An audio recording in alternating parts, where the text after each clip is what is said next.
Welcome back, everyone, and I'm so excited to get into our last series of the day. We have Boom versus EXECRATION coming up, and these guys first faced off in the first day of the Southeast Asia qualifiers. Boom did win out, going 2-1, so they did take it to the full 3 games. I do remember as well watching these ones, and it was really close all the way through the whole series.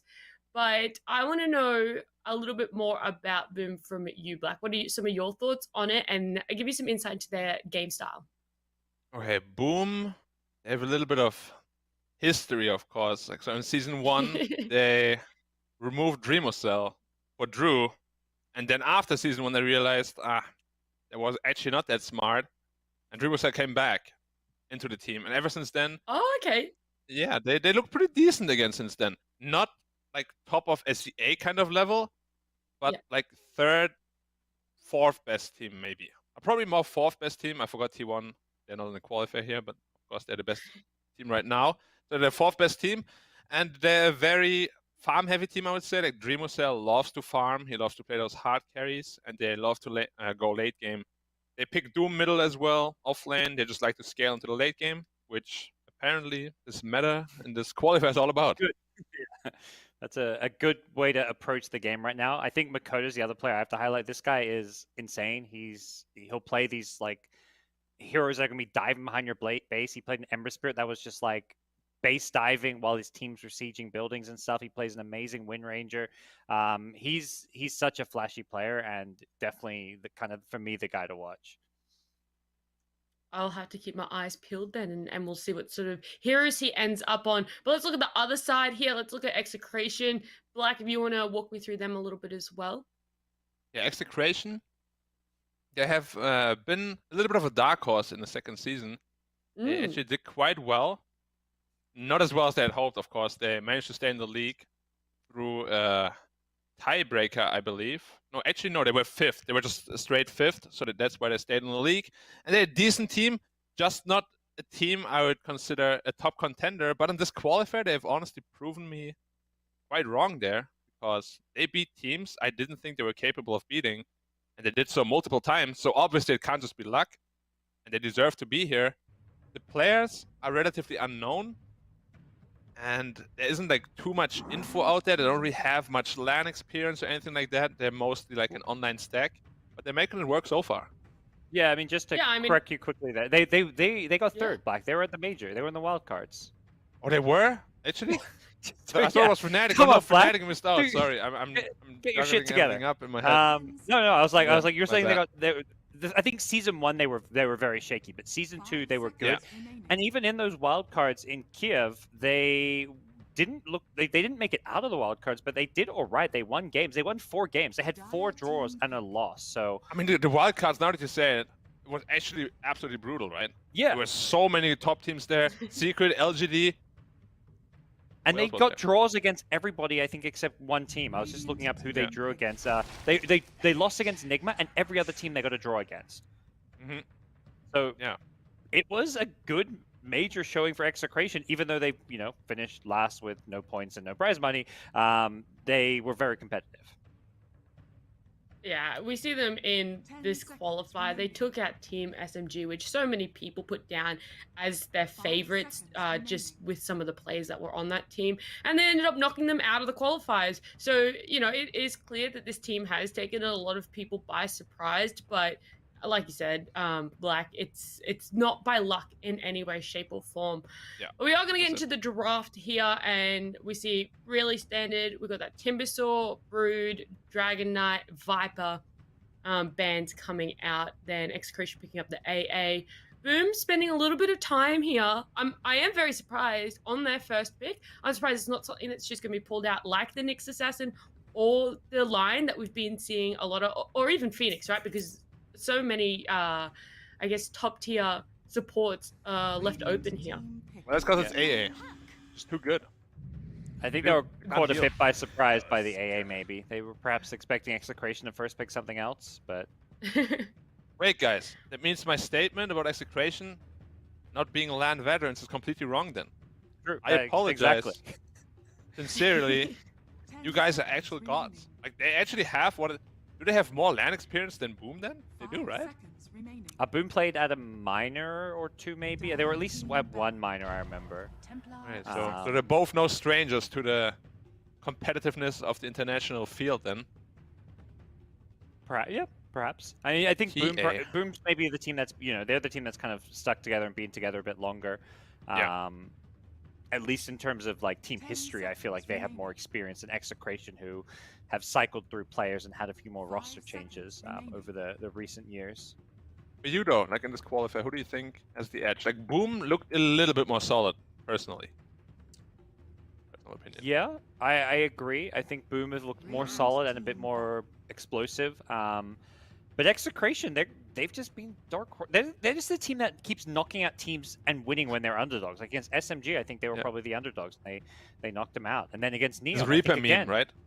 Yeah, kind of, yeah. They knocked out 2 of the bigger names, at least names that are bigger than EXECRATION. I mean, maybe, I don't know, Neo and EXECRATION was maybe 50-50, but SMG was, they had a lot of hype around them. Mm-hmm. Well, I think we also have to factor in, Boom only finished playing an absolute grueling best of 3 not too long ago. I think only about 2 and a bit hours ago they finished their first series, whereas EXECRATION, they've had a lot longer to sort of regain their thoughts, compose themselves together as a team, refresh. So Boom could also have that fatigue factor here. It's been a really, really long day for both of them. But Boom really stuck it to TNC yesterday. So I personally think that they've been looking a little bit stronger. Their drafts have also been really on point. But speaking of draft, we do have the Templar Assassin coming out. The Terrorblade being banned, obviously, to protect that Templar Assassin as well as the Bat Rider. And then on the side of Boom, so far it's just that Doom. They don't want to allow that one through. They clearly know that they want to go a little bit for the late game here and just don't want to have the possibility of dealing with that Doom. Yeah, TA was picked straight in response to the puck, who most of the time nowadays is going mid. I don't think I've seen him offlane in forever, or even on the support position. So it's just a direct counter matchup. But all these counter matchups aren't as bad anymore because you get all these bounty runes, all these water runes, so you get your bottle refill quite frequently. They're gonna spam out the wave and farm anyways. But the TA it's definitely a menace right now in a lot of these pub games as well. It's a very strong hero. We see Spectre being banned there too. It feels like a lot. I mean, obviously, we want to see Puck mid now. That's what we're expecting. But then what are they thinking of running for their safe, right? Because you've got that Spectre being banned. You have Razor being banned. Not that you really run him safe too often, but the Terrorblade also being banned. What sort of... And then the Lifestealer coming out from Boom as well. Where could they possibly be going for their safe lane carry? A lot of carry bans. The big popular meta ones is like the Medusa, I guess, left in the pool. Jug a little bit. Yeah, Jug looked okay. Yeah, I think it was Boom. I think yesterday who played it, and Jug was solid for them. Jug is decent. There's potential for Faceless Void. Pretty good combo with Phoenix. Yeah. Other than I think that, they did play that in the first day as well. They did. It's just Void overall doesn't look super hot right now. Like his win rate, I don't think is very high. Yeah.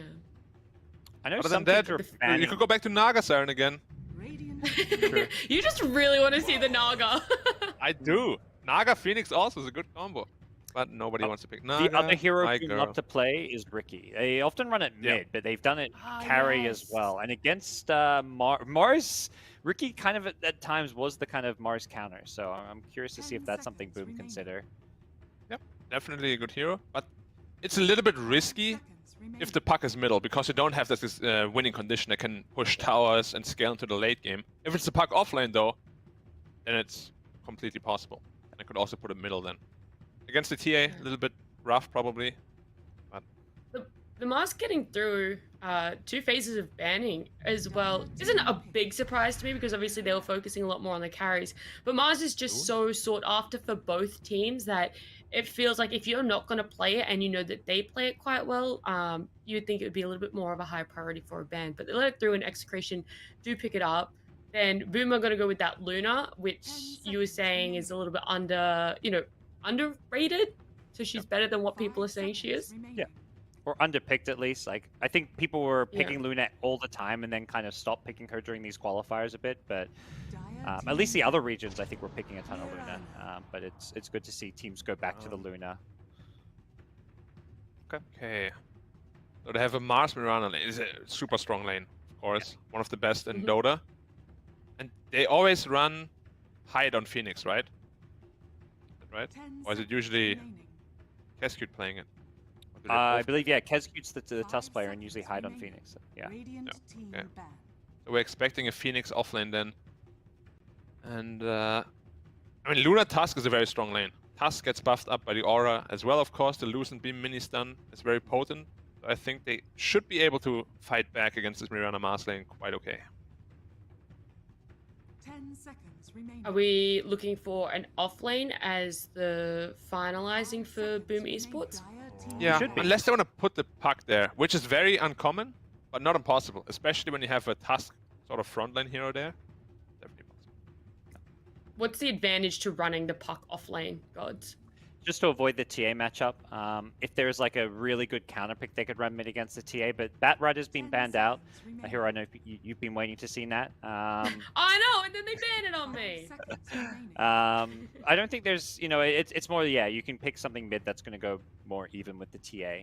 There's no maybe super hard counter picks. Doom is also banned out, so I think puck mid just makes way more sense because you can just utilize the runes so well, and it's just, you don't want to go try something too out of the box in a TI elimination match.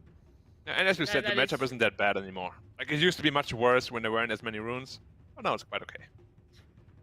I did, fail to mention that this is now in the lower bracket too. So this is going to be an elimination for whatever team unfortunately loses the series. So not going to do experimentation out there. They're going to definitely be sticking, I think, to the late game again, trying to run tried and true to what they really know works. But Boom are going to ban the Jug instead.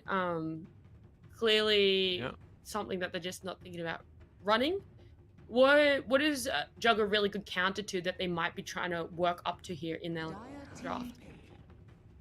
It's it's a magic immune a carry with magic built-in magic immunity, similar to the life stealer.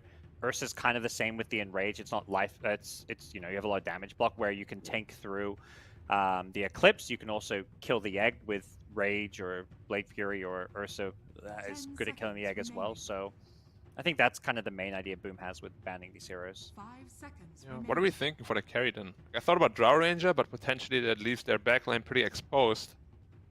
But you don't want to pick a greedy carry either, because you got a TA already. So Boom also gets like the a Sven or counter pick. Medusa. Yeah, when Boom see it, they can. You have to pick something very safe. I feel like the Drow can be exposed based on what. Boom What about goes like for a gyrocopter or something like that? Yeah, I feel it covers Are they both looking? most matchups, and then Phoenix is not that good against it. I think maybe even like a Wraith King. Just do Wraith King AA or something. King? Like, I don't know. It's could get a behind bit that. out of meta now, but I think it just seems like a safe choice to me. It isn't countered too bad by anything. Go real greedy and run a PL. Yeah, I mean, it could potentially work. It's not the best matchup against Puck, but we have seen some ultra greedy lineups before, like TA Spectre, even like some TB TA together. It can work. And Ricky could also be really good for them. Yeah. I mean, they're taking their Situation. time. They're running out. They're only down to... They are going to go that rage. We saw it earlier today as well in one of the series. That's a really good call. Something that they know is going to scale quite well. They're quite tanky. I'm a little bit afraid that they might want to farm too much with this. Like, Mars needs at least one item to be really efficient and effective, and so does TA and Wraith King. Like, they all need to farm at least one item, which might leave their early game a little bit exposed. 5 seconds remaining. Is it really easy for Boom to utilize the fact that they can be so weak early game to just shut them down? Is it something that they need to focus on one, or do they just rotate around the whole map as a win condition and just try and get pick off after pick off after pick off? I think their last pick will tell us like the whole story of what they want to do. It's just tough. Like, Necrophos would be a perfect pick here, but they have AA. Again, I hate AA. Hero. Oh, Ember again. And putting Puck offlane. Okay. There you go, you called it. So then, Interesting. how much do you like the Puck offlane? Is it enough for you to think that Boom have it with the draft here? This Ember is actually insane, I think. They have no catch for him at all. Like, they will need a Mars Yule Scepter to ever be able to catch him. And Puck is also pretty much unkillable until then. I like the draft quite a bit. Maybe the lane isn't as strong, but the mid game should be quite strong. Yeah. I feel like this is the way you punish the greed. Maybe this will be the first game where we see teams trying to play super fast tempo, ending the game by 30, 35 minutes. Because that, to me, is what... When I see this Boom draft, I'm like, yeah, they see Wraith King TA, they see greed. They're looking to run over them. They're looking to play fast. They've got Luna, who power farms the early game and then comes online fast with, like, 2 items, takes Roshan. I like Boom's draft a lot better, but it doesn't fit the meta we've been seeing, which is maybe the one question mark with it, because it doesn't say they're going to play a slow game. They definitely need to stick to what they've drafted for, right? They need to stay in their heads and make sure that they don't get, too distracted or anything like that with trying to out-farm EXECRATION's draft. I think if they have a really strong early game, they keep it really aggressive. If they can get those pickoffs, I think Boom is going to probably, like you said, stump this one a little bit and have it over in one of the quickest times we'll probably ever see in the past 2 days. But if it doesn't go that way, let's say the game goes past 45, 50 minutes, is it just one of those things that it's inevitable EXECRATION will win? Not necessarily, Maybe right? inevitable? Yeah. Ember, Puck, both, like, there's so little catch for these heroes, so I feel like even late game could go either way, which is where Boom's in a good position, because if they can early game snowball it, but if it does turn into a slow-paced farm game, I think they still have options. I like how, Nat, this is your first start event, when you're saying if it goes past, a fast win to 45, 50 minutes. So for you a 40-minute game is a quick game. I know. Yeah. It's insane that I've just become accustomed to these 8.5 hour days already. Yeah, I feel a little bit sorry for you. Oh, look, you got to learn at some point, but I'll let you guys jump into game number 1. I'm very excited to see how long this game really does go for. Well, here we are, Black. It is elimination time. We cast those upper bracket matches tonight. TNC, amazing Dota. 2 of the best teams, perhaps the 2 best teams in the region. Obviously, a lot at stake, spot in the grand finals, but a lot more at stake here. This is to stay alive in these TI-10 qualifiers. Yeah, no more extra lives. Well, I guess in the BO3 you sort of have one extra life, but no more serious loss allowed. So it's going to be even more intense than what it already was. But boom. And especially Execration. They've been here before. They've done it in the past. Execration. Yeah, Cut you off. nice. De-smoke, unsmoke. What is the right verb for that? Is there one? Smoke reveal? Oh, you mean like when you reveal the smoke? 30 seconds. Yeah, I mean, you would just say I broke the smoke, but Yeah. I unsmoked them. You revealed. I think it's just reveal, right? Okay, so it's just I'm going with reveal. the easy way. Okay, fine. I like Mikoto standing here, not letting BDZ scout for the ward because he can reveal the fact there is a ward here. But Mikoto being there Yeah. means it's a bit harder. Here we go though. Contest over on this bottom bounty rune. Boom. Wanted to make a play for these runes. Arrow. They dodged the arrow, but he doesn't have the dive. He's gone for the Fire Spirit, so he could be in some trouble if they want to chase for it. But Palos has 10 seconds. Wait for Wraith Fire Blast, so they're not going to chase. Yep. Two rune split as well. And this Ember pick I like quite a bit. Like it lanes decently against TA. I still give the lane favor to TA. Ooh. Simply because his level 1 Melt Strike is too good. Minus By 5 the way- armor. Oh, Yeah. I thought there was lane dodging. It looked like FBZ was orbing towards bottom, but then he changed his mind and is not going towards bottom. It seemed for a second they wanted to swap lanes, but they won't. Aggro Trilane, huh? Hmm. Who actually like- wins this? I feel like Tusk, Luna, Phoenix should win this, right? If they just change the lanes. Well, we'll see if maybe the Tusk comes down there as well. Leaving the. Looks the like he's puck just in a pulling the potential creep wave right 1v1. now. To get a fast 2, and then TP down there to just get a quick first spot or so. But yeah, Mars definitely beats Puck 1v1 on the side lane like this. So the lane setup, I'm actually quite a fan of. Oh, and a courier gets found at bottom lane. That's going to make this lane a little bit harder without that extra salve. I'm surprised. Do you think Tusk needs to go for this creep wave pull when it is a 2v1 lane? I mean, he's just doing it to enable himself and get a fast level 2, so he can rotate bottom and kill there. But it's definitely gonna gimp his Puck a little bit. So he will have to make really good use of this level 2, quickly. He's telling his Puck, like... Well, Puck's also getting to pressure Nico in the top lane. He's getting very low in this Mars, so... A lot of harass coming in. But yeah, like you say, it is making the Puck's life a bit harder with the reduced experience. He gets 2 TPs bottom straight away, and should be first blood. Yep. Coming on in. They weren't ready for this one. Great call there, Black. Seeing what was going to be happening. This is really the power of these post 4 heroes. They just pull this creep after that. Earth Spirit can do a very similar thing, where you just then TP to the tri lane. They're under-leveled, of course, because they're tri-laning. And suddenly you just come there, kill the guy.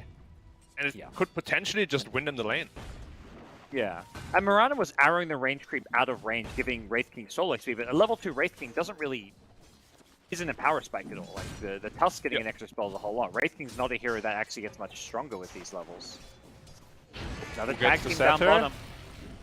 They've got the Wraith King caught in an Ice Shards here. They're looking to follow this one up. With the Lucent Beam mini stun, Palos could be in some trouble. Nice arrow coming in from BDZ, and the dive will slow him down further. There's the level 2 strength. Kezcu's willing to dive for this one, and it sure as hell looks like he will. Hyde gets the kill with the boots. He should be able to escape here. Oh, the courier! No, there's so much gold in there.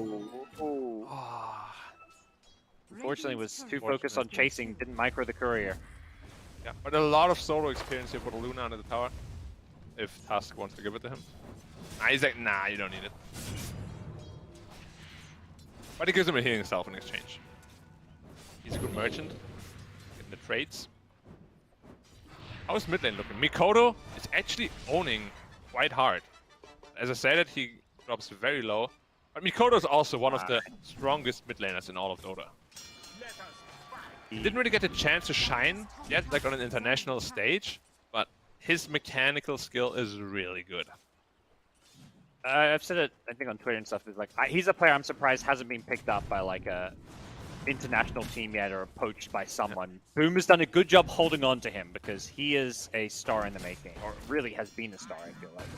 Yeah, like I speak to him quite a bit on Steam. Like the biggest problem with him is that he's not comfortable with English. Like I'm sure he's had a lot of offers already. It just if you can't communicate in a game like Dota, obviously it's very difficult.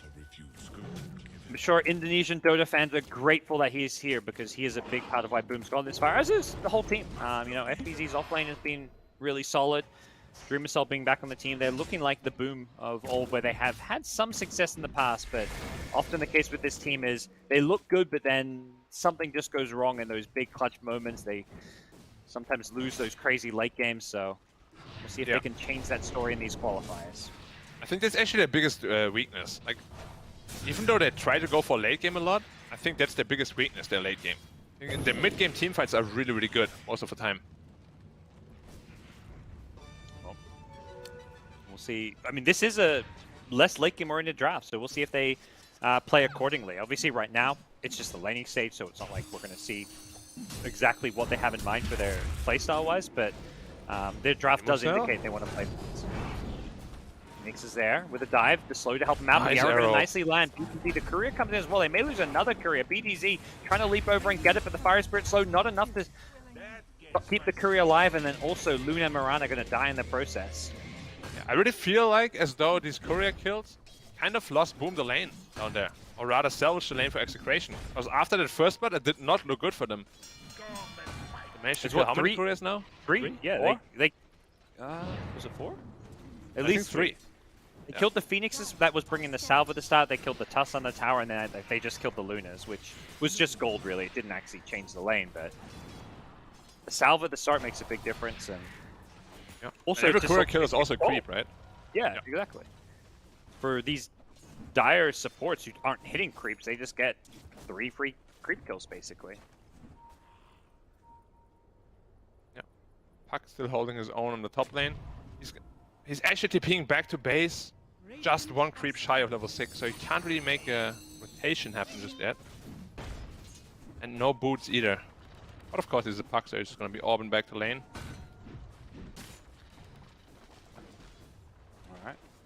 Well, Wraith King is really rich. yeah, he's top net worth. He's having a great time, getting all the creeps in the world. Phase boots up early so they can keep playing aggressive. Going for the second point in the Wraithfire Blast since it is a tri-lane. Be tri-lane, and it does feel like this tri-lane's been a success, Black. Yeah. They're doing very well there. Luna is shut down, and Wraith King is completely free farming. Probably needs some rotation here from either the Puck or the Ember soon. I mean, that Puck, you mentioned maybe his lane being hurt by the Tuss early wave pull. He's losing his lane. Mars is decent-sized CS advantage up here.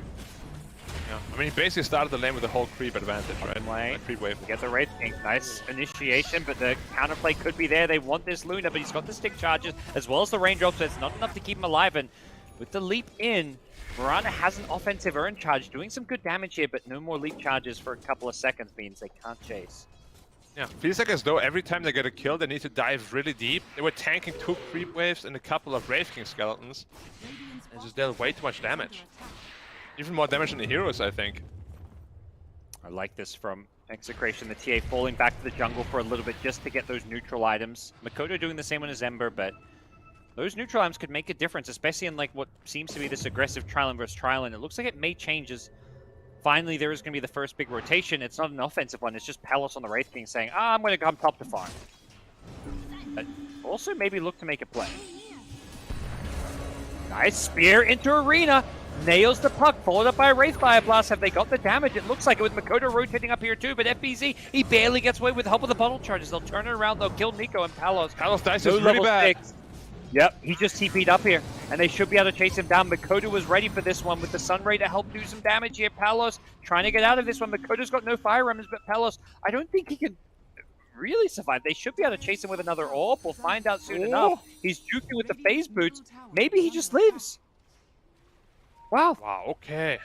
I did not expect him to get out of there. In the meantime, Tuss died at the bot rune to the TA. A lot of traps have been popped there. But this gives a lot of space to Luna at least. And Wraith King was busy running around for a good half minute. Good old Possess Mask on Luna too. Of course. What else would he find? Okay.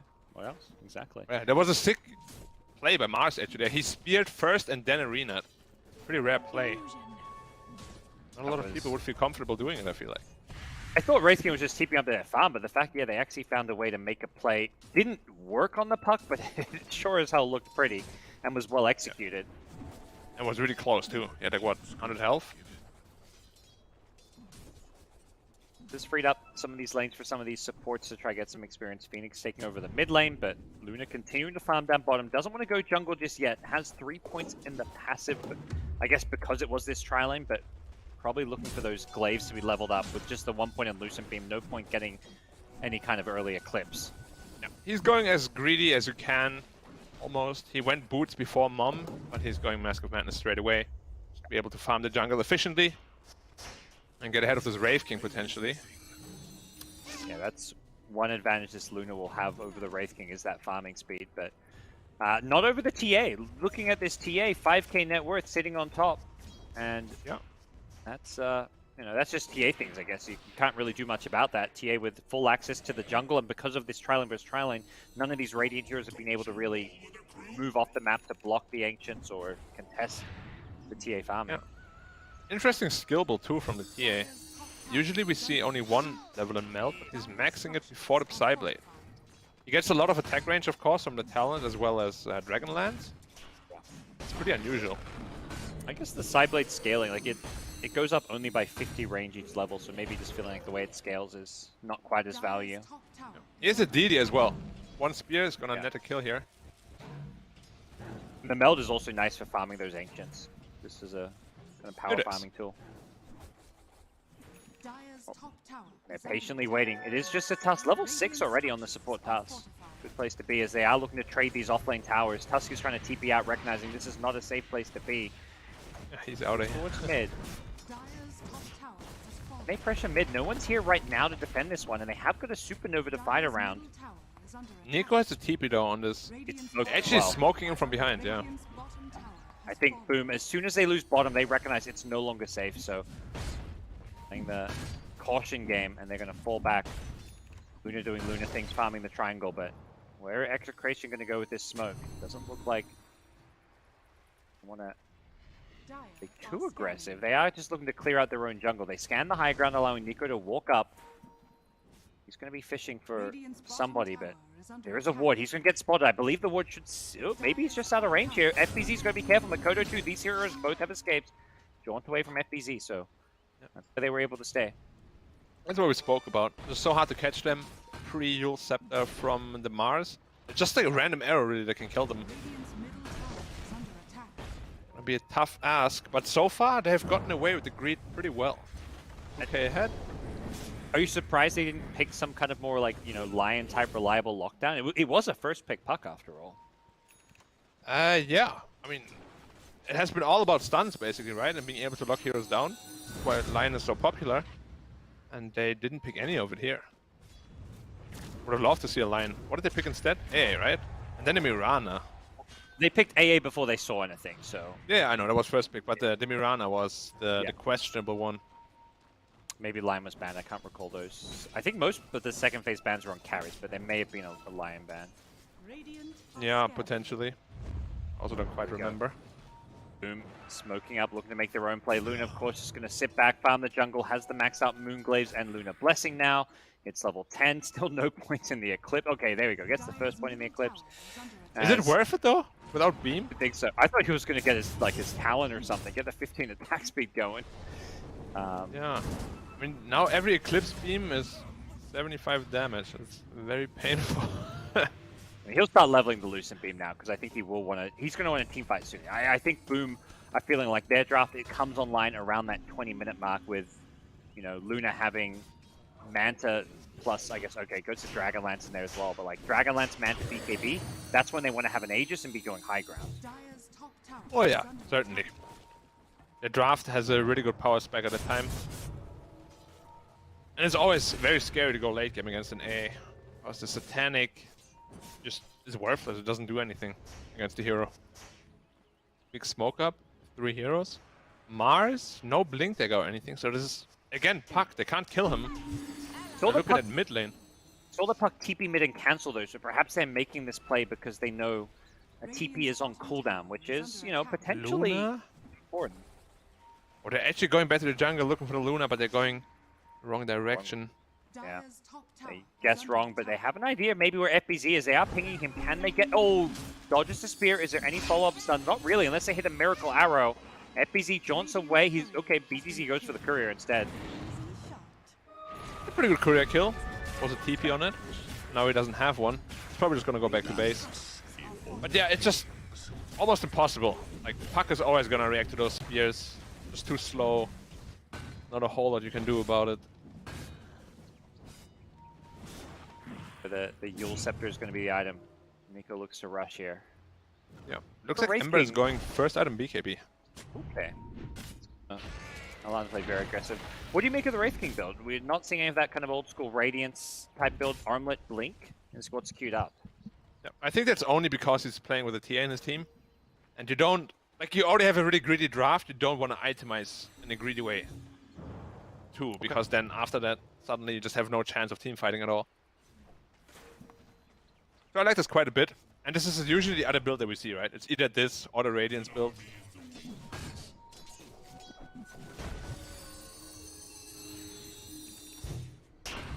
EA? Oh, she already finished her Deso. Deso Dragonlance, minute 15. Pretty rich. Pretty rich indeed. Luna, the Pretty closest in net worth, is still over 1,000 gold behind, so it's just been constantly farming those ancients while Dreamcell, you know, had that slow start, died twice in lane, has been free farming since then, but the perfect game for Luna, although it has been obviously a very good one. But it's EXECRATION, that's all they can do is sit back and farm, and they are ahead in this farm battle, but they can't make plays because of how elusive Puck and Ember are right now. They have Mars duels now, so they Ooh, can okay. set up reliably Yep. on the Ember as Right. well as Puck. And so far the big loser is really the Puck. He's very underfarmed. He's actually going Witchblade first from the offlane role. Very uncommon. Usually you would just be going for a Blink Veil or something like that. More itemizing like a mid-Puck. He hasn't finished it. It actually looks like he may go for the blink first. Or he's considering the blink first. We'll see. Okay, no, he does finish it. I say that. He had like his TP. okay. That's the second one. FBZ. I mean, this. I don't know for sure, but I feel like FBZ not really known for his Puck. Even when it was an offlane hero, it was not something FBZ was playing all that much. Yeah, I would agree. He's more the Mars Doom kind of player. AA might be the first victim of this Witchblade Puck here. But yeah, the problem now is a little bit that they don't have any great initiation because the Puck chose to go for this damage route rather than the utility route. And he's quite far away from his Blink Dagger now. Attack. Well, we'll see if EXECRATION can make some moves using this Yule Scepter initiation. They've got the Wraith King Blink Armor online, so they've got that way to start a fight. They may just be the ones themselves going for Roche. They'd love a pick-off first, and with Vision in the top lane, they're going to see this Tusk. Should be a freebie kill if they want it. Commit the arena. I mean, that speaks to this kind of game, what the kind of game this is. If you're willing to throw an arena ulti just for a support Tusk, you know, they're not expecting much action. Yeah, I mean, I kind of feel like we sound like a broken record at this time, but all these games are looking like this. It's really strange, like what happened at this qualifier. It started off really aggressively and fights all over the place, but the deeper we get into the tournament, the longer they drag out and the less fights there are. Top tower is under attack. They always Scout the Roche going on. There is no arena, but the Spear actually doesn't get him out of the Yule Scepter. Gets the coil out onto Nico, and the Sunray follow-up trying to heal up the Puck if needed. The Snowball's there as well. They get Mars down low, but there's not enough damage. He's got the regen room, but I don't think he's going to get a chance to pop it. And Makoto with the BKB Slider Fist over Corrosion. He's just doing a lot of damage on the front line. Should be able to kill Palos once, but with the Armlet toggle, maybe not. Goes for the Searing Chains, Slider Fist. He's still toggling even through the Searing Chains. Palos is able to stay alive with Armlet toggles. Nicely played by the Wraith King. Yeah, that was a good 4 or 5 toggles, which is not easy. Through the Fire Spirit, through the chains, as you said. Well played by him. Are they gonna go back to Roshan? There's no egg. Mars is back up in 10. Still Eclipse though. They have to Even worry Luna about. up here. Blink stun with an arrow follow-up and an Ice Blast. This should be a dead Luna. They've got it. That ward paying dividends here. Then Mirana's going to pay the price, and there is going to be revenge here coming out Boom's way. Palos, maybe in over his head, doesn't have the BKB yet. He has Blink. And he get out. The Nice orb was timing there of the waiting for him. Yep. FBZ knew what he was trying to do. As Palos, armlet toggling once again. Can he do it a second time? He's staying alive for now with the Mars Arena rotation. They get the puck. FBZ goes down, and with TA showing up as well, the Wraith King, he survives. He blinks away back to safety. Hyde now the one in trouble on the Tusk. Doesn't have any of his spells up. Needs to get into the trees. Needs to juke. Will successfully get himself out of there. The spear from Nico fishing, but nobody in the trees. Make an armlet look like a completely broken item. This is looking, you know, like, what was it? Like TI6 Husker armlet toggles, you know? Yeah. Or some Arteezy lifestealer toggles. Yep. A tune. Not a player we should be bringing up. I think he got disqualified from TI qualifiers. Was it him? He had good toggles. Was it him? Was it really him doing the toggle with no black? Well, that is the question, right? Yeah. I don't know. Well, it's fine. No. I still had to press it. Or something he said. I'm not sure what the explanation was. He just pushed one button instead of two, like most people who are toggling. I push two buttons, he pushes one. It's balance right there. You I know, love it's the like, explanation too. I mean, it's like you get ballista, I don't get ballista. You know, it's the same thing. It's like last game. What do you want, man? This is how it goes, bro. Oh man, we have definitely had a lot of funny incidents in Dota. Yeah.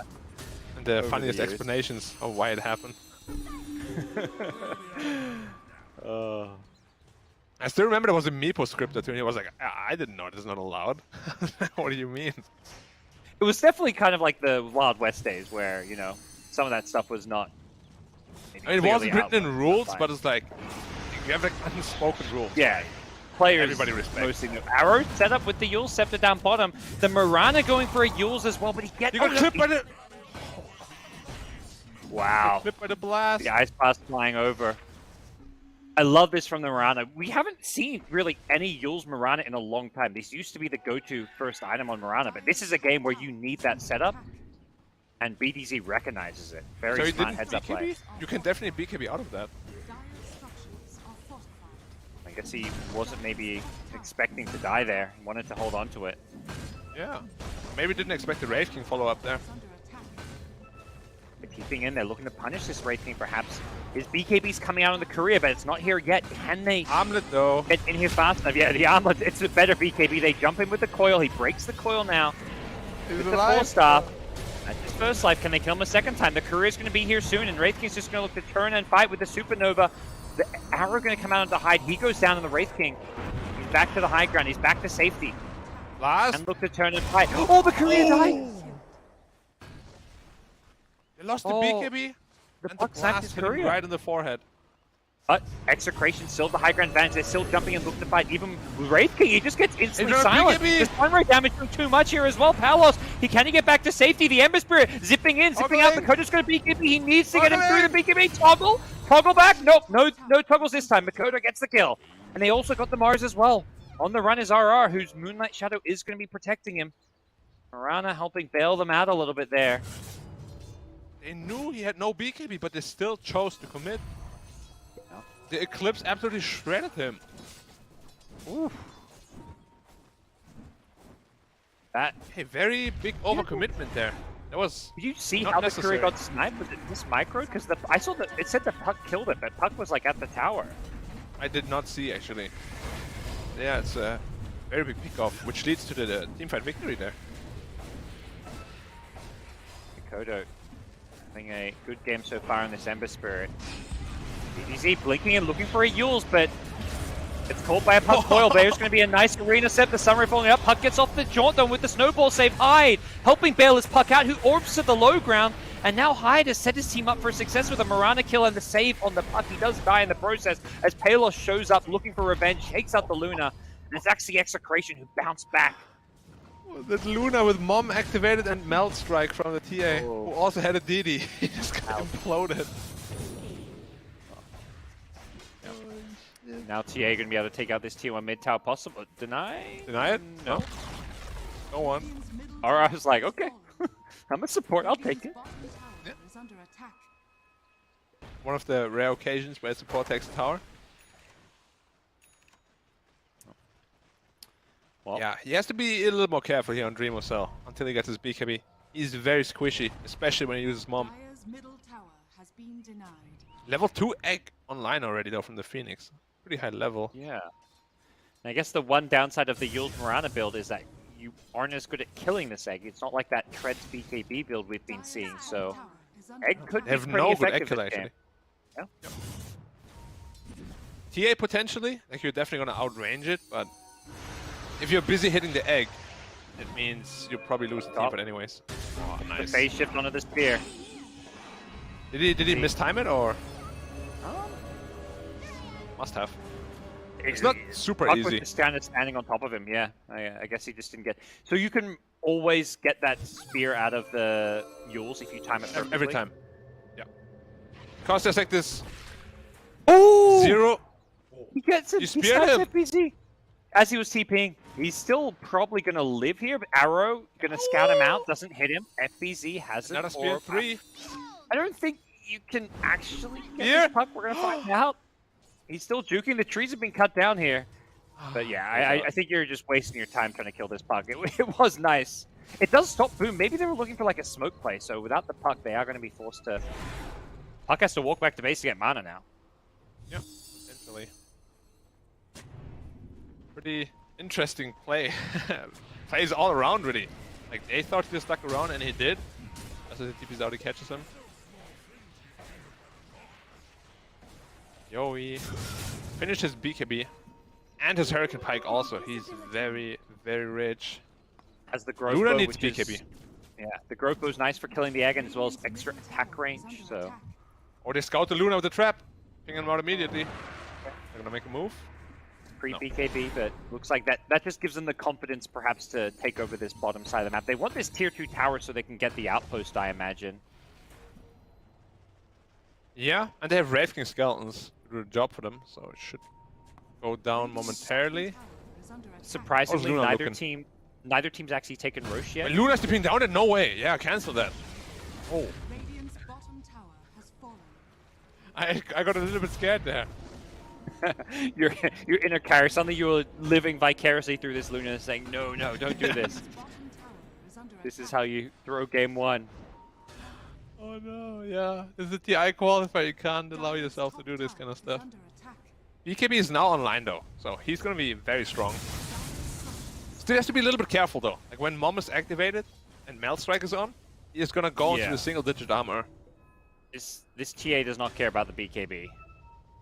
Even the Wraith King does pretty heavy physical damage at this point too.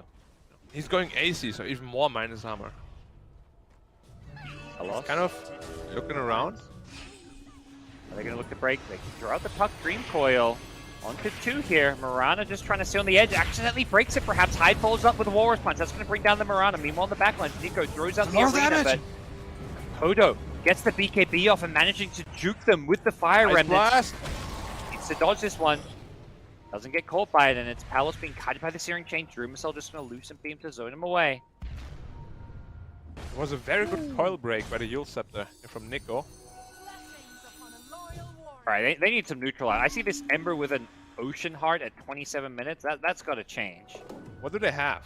He has a Nether Shawl, which is kind of bad against He TA did. and Wraith King, Yeah, unfortunately. the minus armor. Yeah, I don't think anybody wants that Nether Shawl. That's The first time I see Nether Shawl not being picked up, because usually the stats are pretty broken. Now they get some good items. Quickening Charm Elven continues to go Tunic the is way of perfect. Ember. Yeah. Yeah, I would give Quickening to Ember. You can make much better use of the cooldowns, I feel like.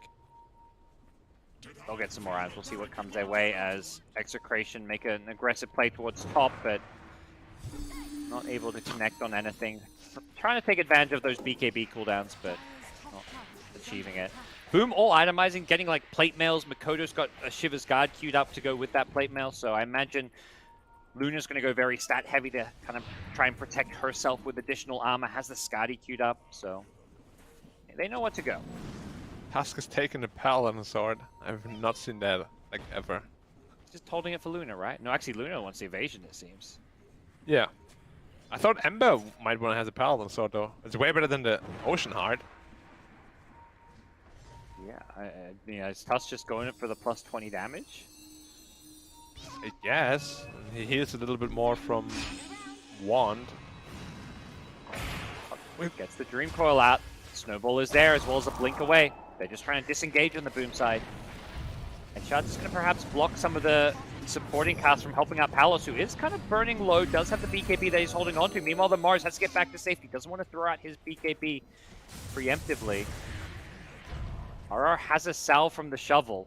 So he's like, you know, I got you, buddy. Earn charges, salves. We got what we need to contest. It's interesting these teams didn't go for Roche earlier, because definitely both Strath do, but it seems like now is the time where they're deciding this is where Roche matters most. Yeah, usually the second Roche dies at this point. There's going to be smoke action. No one's there to... Oh, BDZ. Run into Mirana, instantly leaps away before Hyde can get him with the Walrus Punch. He blinked in looking for it. Arrow.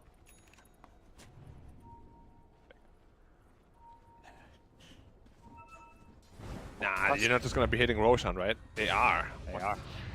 By the way, Black. Ice Blast coming in, it's going to be a big one. They'll amplify the urn healing. Tusk is like, I'm just trying to get that healing going, but as Palos blinks onto the high ground, the snowball is there, but this Tusk perhaps is going to die once he comes out of it. Gets the blink out.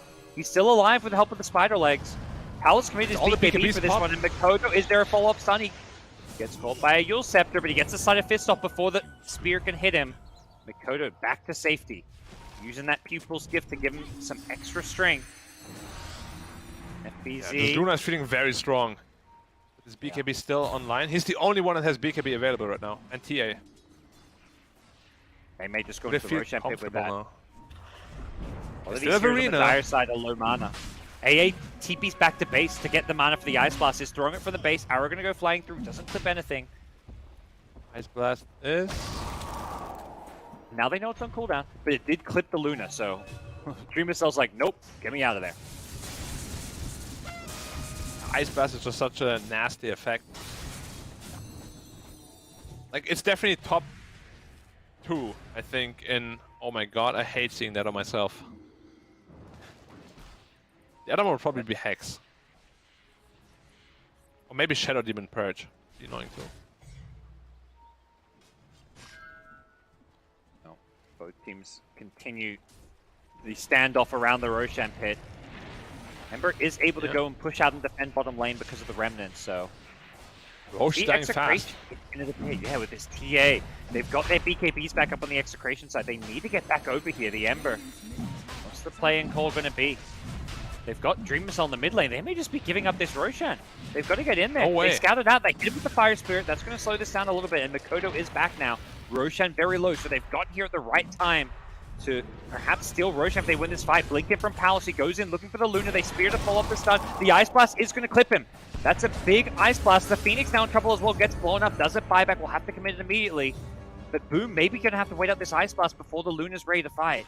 Execration, however, do not want to go into the pit. They're going to throw out a Moonlight It's Arena on cooldown. It's the biggest team fight ability though. They all have BKBs. The Luna is sitting at a little bit low health. No earn charges. It's a tough call to make. Like, this Luna could just implode. Yeah, exactly. And the Mask of Madness will give you some life steal, but it's also going to make you very, very vulnerable. Perhaps they're hoping that maybe the Luna goes on the front lines and has that Sun Ray to back him up. Dreamer Cell, there we go. Life steal a bit in the mid lane. Wraith King has DD though. He's gonna crit for like 1,000. I don't know if they know that he has a DD. Well, now they do. They're going back in the pit again. Use that double damage. They scouted out immediately. The Sun Ray is there. Yeah, he's stuck a bit, taking a lot of damage. We'll get back out of the pit. Back in he goes though. Wants to commit to this Roshan. They orb through. Oh, okay. That's one time for a pause. Mouse problem. All right, they say go immediately. This is it. Teams are discussing frantically. What are we gonna do, guys? I'm gonna go in with this orb. I mean, if anything, yeah, Boom's the team that is happy. Like, they're the ones that need to decide, do we go in or not? And they get a, you know, split second to decide here. The BKB is committed from the Wraith King. He's going to BKB, go for Roche. Mikoto looks for the steal. Who's getting the Aegis? It's still on the ground. He gets that. Mikoto gets it. Can he get out as well? He's going to die immediately. They kill the Wraith King once as well. They may just be able to kill him a second time if they're not careful. The Arena goes down the spear. Catches Mikoto on the respawn. Can they keep Mikoto alive? He gets stunned as well. The Sunray heal is not enough. They lose Makoto, but they kill Wraith King in the process, and they're chasing, looking for more. This Luna Eclipse absolutely shredding them. And they've caught Mars with the Yule Scepter. Mars goes down. Boom may have lost their Ember, but securing the Aegis, they tipped the Ember. They're happy with what he did. He set them up for success. What happened there, Roche, by the way? That Aegis was sitting there on the floor for like a good 3 seconds. Neither Wraith King nor Ember picked it up right away. Yeah. They were like right-clicking each other or something. Like, I got it. Somebody, yes. It's like somebody was body blocking it. Yeah. Yeah, Wraith King committed his BKB on his first life for that Roshan. He respawns, eats a full Eclipse, and just dies straight away. No chance to fight back without that BKB. Maybe the pause hurting them a little bit there, Execration, overthinking things. Yeah, they tried Also, to play of course, rather. giving time for them. It's like so many players try to play like based on, you know, instinct, whereas in that moment it's like, okay, they overthink it. And That BKB was pretty unnecessary. Yule Scepter, set up. Oh, This arrow time just he- off the mark. But that probably wouldn't there have was killed no him. follow-up. You don't think Mirana can solo kill the Luna? Close. Like, just needs like 10 arrows. Ascari finished now on Luna. Actually makes her really tanky, sitting at 3k health. That was just Roche number 1, by the way. Usually you see Yeah. much earlier Roches, but... And neither team really ends up with the Aegis since it gets popped right away. So perhaps we go back to the status quo, which is, you know, both teams farming their different areas of the map. We're headed late game. Yep. Do you favor either team, or is this just going to be another, you know, wild, whoever plays better takes the game kind of situation? Late game, I actually think Radiant is quite a bit stronger, simply because they have so much mobility, and you don't really want to itemize into like a Hex on TA or Abyssal on Wraith King. Like you could, but other items are just more efficient. So they kind of have to litter their item slots with inefficient items to be able to play against them late game. That's why I give them the edge. Boom. Pulling out a perhaps more well-rounded draft, or looking to take advantage. They smoke up. Nova, another spell that's, you know, the longer this game goes, you look at level 3 Supernova, perhaps get an Ag set for some save later, or just even some of these high-level talents, and it can get very difficult for Execration in these team fights. Yeah, and Mikoto now with the Shiva's Guard should be pretty survivable. Dire's top tower is under attack. And an Arcane Rune to boot. One of the best runes on any spirit, really. All these spirits love these Arcane Runes.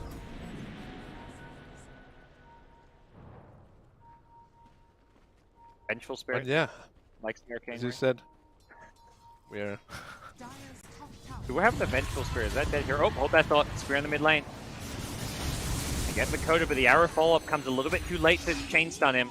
Snowball comes in, they get the coil just on one. It's the Mirana, though. Maybe not the best target. Is the arena coming into play? Going to force Makoto to BKB. He's going to chase his way out of the arena. Instead, it's going to be the Tusk caught inside, who gets blown up. Now the Egg, the next target. Can they bring it down in time? It's going to be close. They do manage to bring it down. Dream Missile on the front line throws out the Eclipse and just looking to right-click down Palace on the Wraith King. They'll kill him at least once. And I believe they should be able to get him a second time. With the TA dead, Palace in all sorts of trouble. Oro trying to bail him out with a 4-staff. Is that going to be enough? He is going to be chased down here. Makoto gets speared back, and with the Searing Chain, Palos gets found, and Nico needs to scurry his way out of there with the spider legs. Yeah, they do end up killing the Egg, but it put them in such a bad position that the Lunar Glaives just absolutely obliterated them. They also had to expend their BKBs for it. As soon as they run out, the Eclipse just kills TA, no problem whatsoever. He itemized into a lot of damage, but he's not very survivable without BKB. Alright. Well, it's Luna pushing high ground. If they get a tier 3 It tower, could be a you... side or two. Yeah. One tier 3 tower means wrecked, because you don't want to come near those bouncing glaives, and right now, if they want to defend even a second lane, they're going to need to buy back this Wraith King, I believe. So fast. Oh, they do buy back with the spear in. They go in on the Luna. The snowball save is there, and now they're going to... Okay. Ice Blast is down. Luna has to go back to the low ground. Is level 25. Doesn't want to maybe go in with the Ice Blast effect on, but it's about to wear off. So Luna looking to re-engage back onto the high ground. Doesn't have the tough snowball save anymore. Another Wraith Fire Blast is there, but Makoto, he's on the back lines. He's chasing down these supports. Coil onto the Mirana.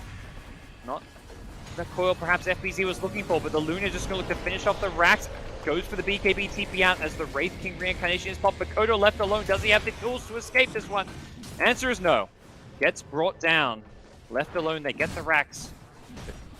Do suffer a couple of losses in doing so. Yeah, a little over-aggressive. He was just in front of the stairs at the fountain there. I don't think he had any business being there. This is deja vu from the last time he played Luna's Ember pushing Spirit. out all the way bottom. Make a caught here. Oh, they have the Run, outpost. run. No BKB. Hurricane Pike away. Ice Blast is going to be placed perfectly. TA still chasing. Has a force. Puck. I don't think they maybe realized the BKB cooldown. Instead it's Puck. Yeah, Puck was there to sort of interrupt them. So Yeah. at Just least to they got save the something. Luna. Yeah, but Puck really saved his Luna there. Radiant's middle tower is under Good job, I guess. I don't know. Dire's bottom tower is under attack. I mean, it was, yeah, the Luna kind of put them in a tricky position there with that, pushing out that bottom lane when they don't have the outpost control. That outpost making all the difference. Very curious about the talent decision here from Nico as well. He didn't choose to go for the spear stun duration, even though they already lack a lot of stuns. True. Interesting. But still, the only two lockdowns they already have is an arrow and a spear. Maybe Wraith King stun, but it's so slow. For Nullifier. So what is Nullifier good against here? Are there any Aeon Discs out? Puck has one. Ghost Scepter and an Aeon Disc that I can see. This is a decent pickup. I'd rather see like an Abyssal Blade, to be honest, just to be able to catch heroes. The problem is Nullifier won't help you fight this Luna at all. Well, see if they come up with any answers to this Luna. Right now, they just need to perhaps out-execute these team fights. The key spell, from what I'm seeing, it seems to be this Ice Blast. If they can land that with a Chain Stun, they can blow up any hero. 100%. Like this Ice Vortex also making heroes so squishy. With that 24% increase in damage. As for Boom, they're going to back off and wait. Perhaps Roshan is going to be what both teams are really eyeing off for the next big clash. I don't know how to kill seconds. Ember Spirit now. He just finishes Lincoln's Sphere, so you can't dual set up on him anymore. It's gonna be a very tough kill. He's been just playing so far forward, able to just jump the backlines almost unafraid. He did die in that last fight doing so, and now he hits level 25, so the slide of Going fist for the charges. fist charges. Yeah, which is interesting. Usually he goes for the Remnant charge. Wonder what made him go for the fist this time around. Been playing with the Ag Scepter too, but not the case this game. Going much more for that kind of frontline Ember. Perhaps with the Luna on your team, he just needs to be more of a frontliner, because that's what we're seeing often. He's got Luna and Puck, so if he's not going in, who does? It makes a lot of sense anyways, because they have tough to save. Nico, great. where's the detect? Kezu gets silenced up What's on the that? beast, get hit by an arrow. He just gets blown up. Not the position he wanted to be in. Now Makoto needs to be careful on the Ember, looking to run away. The Ice Blast flying on over Makoto with the Lincolns. Gets clipped by the Ice Blast. Grab. Yeah. Looking to chase. Double damage TA. Can find anything here. They won't be I'd able to. love a Roche respawn, and it has respawned. A fast Roche respawn for Execration God. with a TA. That's huge. I don't know if Radiant's scouted out yet. The Puck not in the neighborhood to go in orbit, and they scan it out, so maybe now they get an idea. They're going to send out some illusions perhaps, but this too Phoenix fast. may need to buy back. Yeah, it's just dying too fast. Oh, Ice Shards keeps racing away. And they steal it. Where's the Ember? Are they looking to go in? Makoto? Nope, he's too late for this one. It's already been claimed. Yaoi popped the BKB and everything just to make sure they won that fight. Makoto. That's the one thing that can perhaps get him. Yeah, I'm about to say, I felt that lag spike. That's the one thing Makoto cannot get arrowed. Well, I have 200 ping all the time, so. Lagger. They're going to turn this one Yeah, around. no They BKB, go. they notice. Alright, they want to take this fight. Dreamercell pops his own BKB, is looking to bring down the TA, gets the 4-staff away, but he's still going to go down even inside the Glimmer Cave. The chase is on now. They want more. They want Nico, and they'll get him. Dreamercell's holding the Eclipse. He's still got it from when these BKBs wear off. This Luna is a big, big problem. The Butterfly being completed now with the egg behind him to back him up. That's going to force BKB. Execration away, and yeah, TA does not have the BKB for this fight. The Eclipse coming out, but it's being kited. They get away from the Eclipse, so Dreamercell not connecting the way it's hoped to, but it's still channeling, and it still gets the TA in the end. Great Ice Shot. Blocks off Palos. There's nothing to get him out of this. He's stuck. He's trapped. No reincarnation. No buyback. It's a dead Wraith King. And this might be game over here. What a great decision to take this fight, despite them having Aegis Cheese. I feel like a lot of teams would not be this decisive. They knew they would win this fight, because TA without BKB is nothing. That's what, you know, we've seen been missing is that boldness in these SEA qualifiers. Sometimes teams play too safe, but Boom say, screw it, you just got Aegis. We don't care. You wasted your TA BKB. We're going to punish you. And now they're going to get tier 4 towers, and they're going to force buybacks. Wraith King doesn't have one. That's they something should know this. Yeah, they should know. It's on cooldown, so Boom may just be able to force the throne here. What can EXECRATION really do? They bad need to a good defend. initiation. Yeah. Dreamercell's going to be a After little the bit tower's careful. down. The Sunray kill is there. Arena coming out. Dreamercell gets the 4-staff and with the Minotaur horn. He gets out of the arena thanks to the horn. He didn't even have to commit his BKB. A great play from him. And now Ember on the backline is just zoning them away while Luna works in the build. Tier 4 down. Next in line is going to be the throne. Nico trying to stop it with the bulwark, but it's not doing a whole lot. Luna just bouncing around off the throne. Can't do anything to stop this Luna. They try and blink in. They get the spear onto the racks. Luna in some trouble. He still has the BKB. Doesn't have any way to lifesteal though. No speed panic. The throne getting low. They're just hitting it with the other heroes. It's going to be game over. Boom. Take game 1. And that's what we're looking for. Some good aggression. They're going all in on the throne. They know they can do it. And they just had no chance of defending. As soon as their tier 4 tower falls, these bounces were just way too much to handle for them. Yeah. Luna in a nutshell. Whew. Boom winning a quick game, Black. 44 minutes. That was over. You blink, you miss it. That was such a quick game. Yeah, it's funny that our definition of fast now is 44 minutes, but faster than most. I feel like even at the major, a 44-minute game, you'd be like, whoa, that was a long game. Yeah, like I think the average game time was like 30, if even. But you know, SEA teams, they're just built different here. These guys play for the late game, but Boom say, you know, when they smell blood in the water, they're going to strike, and that's exactly what happens here. Game 1 goes their way. We're going to be back after a quick break, bringing that as we get ourselves ready for game number 2.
We're going to break down game number 1 of the Boom and EXECRATION series. Guys, how are you feeling? That was an under 45-minute game.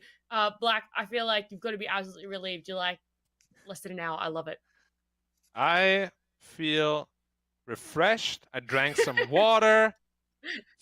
Finally, I don't have to sweat while casting, because casting for 90 or 100 minutes actually kind of makes you sweat in your seat. I'm sure gods can attest to that.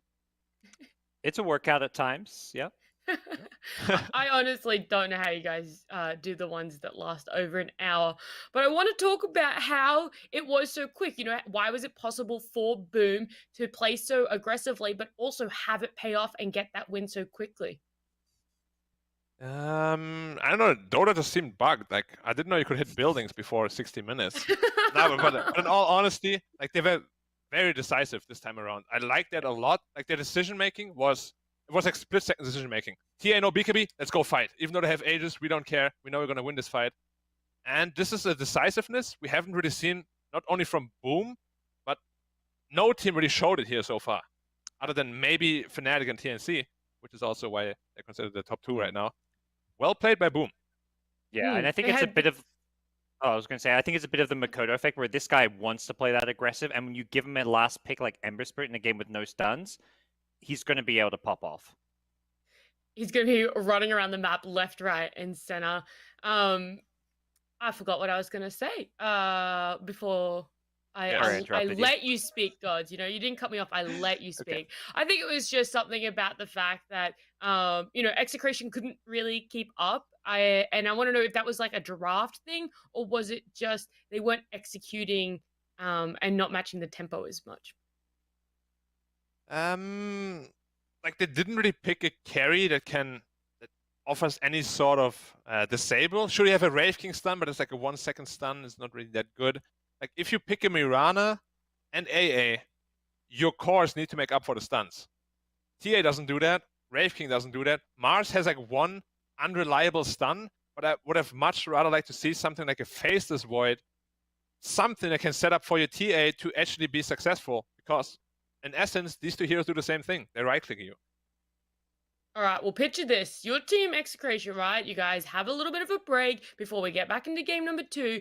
Do you ban the Puck, the Ember, or the Luna? If you want to say first, Gods. I don't know. I don't think the first bans will change, but I think second phase. Maybe more. They'd ban the Ember. I think of those heroes that most likely ban the Ember later on. I think the Puck. It's hard to change your first bans. There's some like OP Viper heroes you just have to ban out. I'll one up you. Don't pick Mirana, pick Lion. Or exactly another stun. Dark Willow. Dark Willow Mars would have been super good here. Like, so it didn't have to be not Mirana. even. Right, so it's not even necessarily about actively banning these heroes. There's so many other ways that they could have finalized or like built their draft to be able to deal with so many more components of it. Well, hopefully somewhere out there, EXECRATION just knows what we've been talking about. And after this break, we'll be coming back for game number 2.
Welcome back, everyone. We're going to be getting into game 2 in a little bit. We did see Boom Esports taking out game number 1 for this series in one of the shortest games we've had in a very long time. I think the shortest game so far of the Southeast Asia qualifiers was 30 minutes, just shy of 30 minutes, I think, but that was all the way back on day 1.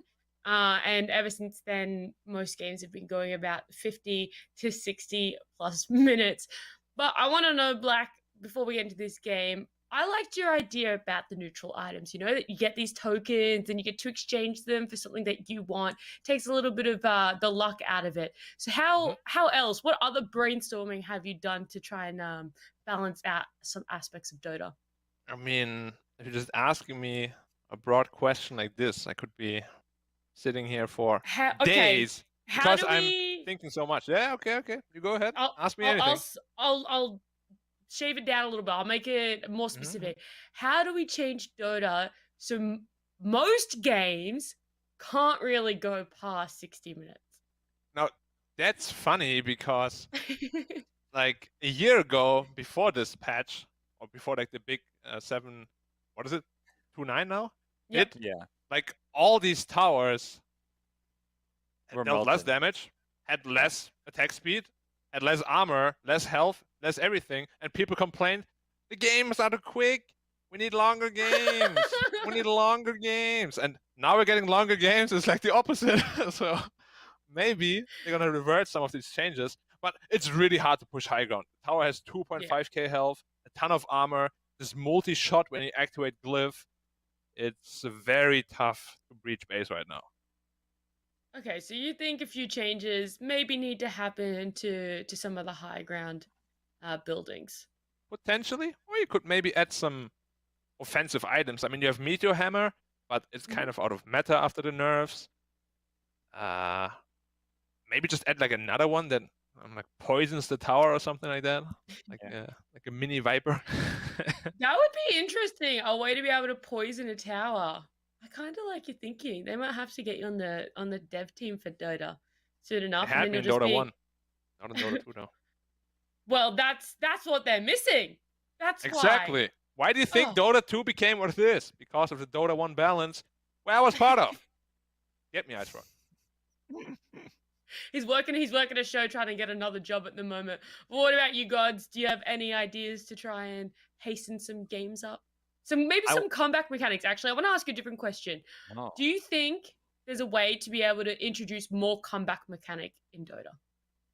I think I'm sure there are ways. I mean, I think the way that's usually done is by the kill bounty rewards. If you're behind, there was a period in time where if you're behind on gold and you kill the enemy heroes, you just get all this bonus gold. So it's definitely possible, but it's it's always a fine balance. The thing I would like to see now, we're seeing these 60-minute games. We also saw a 100-minute game. Where are the tier 6 neutral items? When it reaches 90 minutes, tier 6 neutral items. That's what I want to see. And 2 hours, tier 7. Maybe one at a time.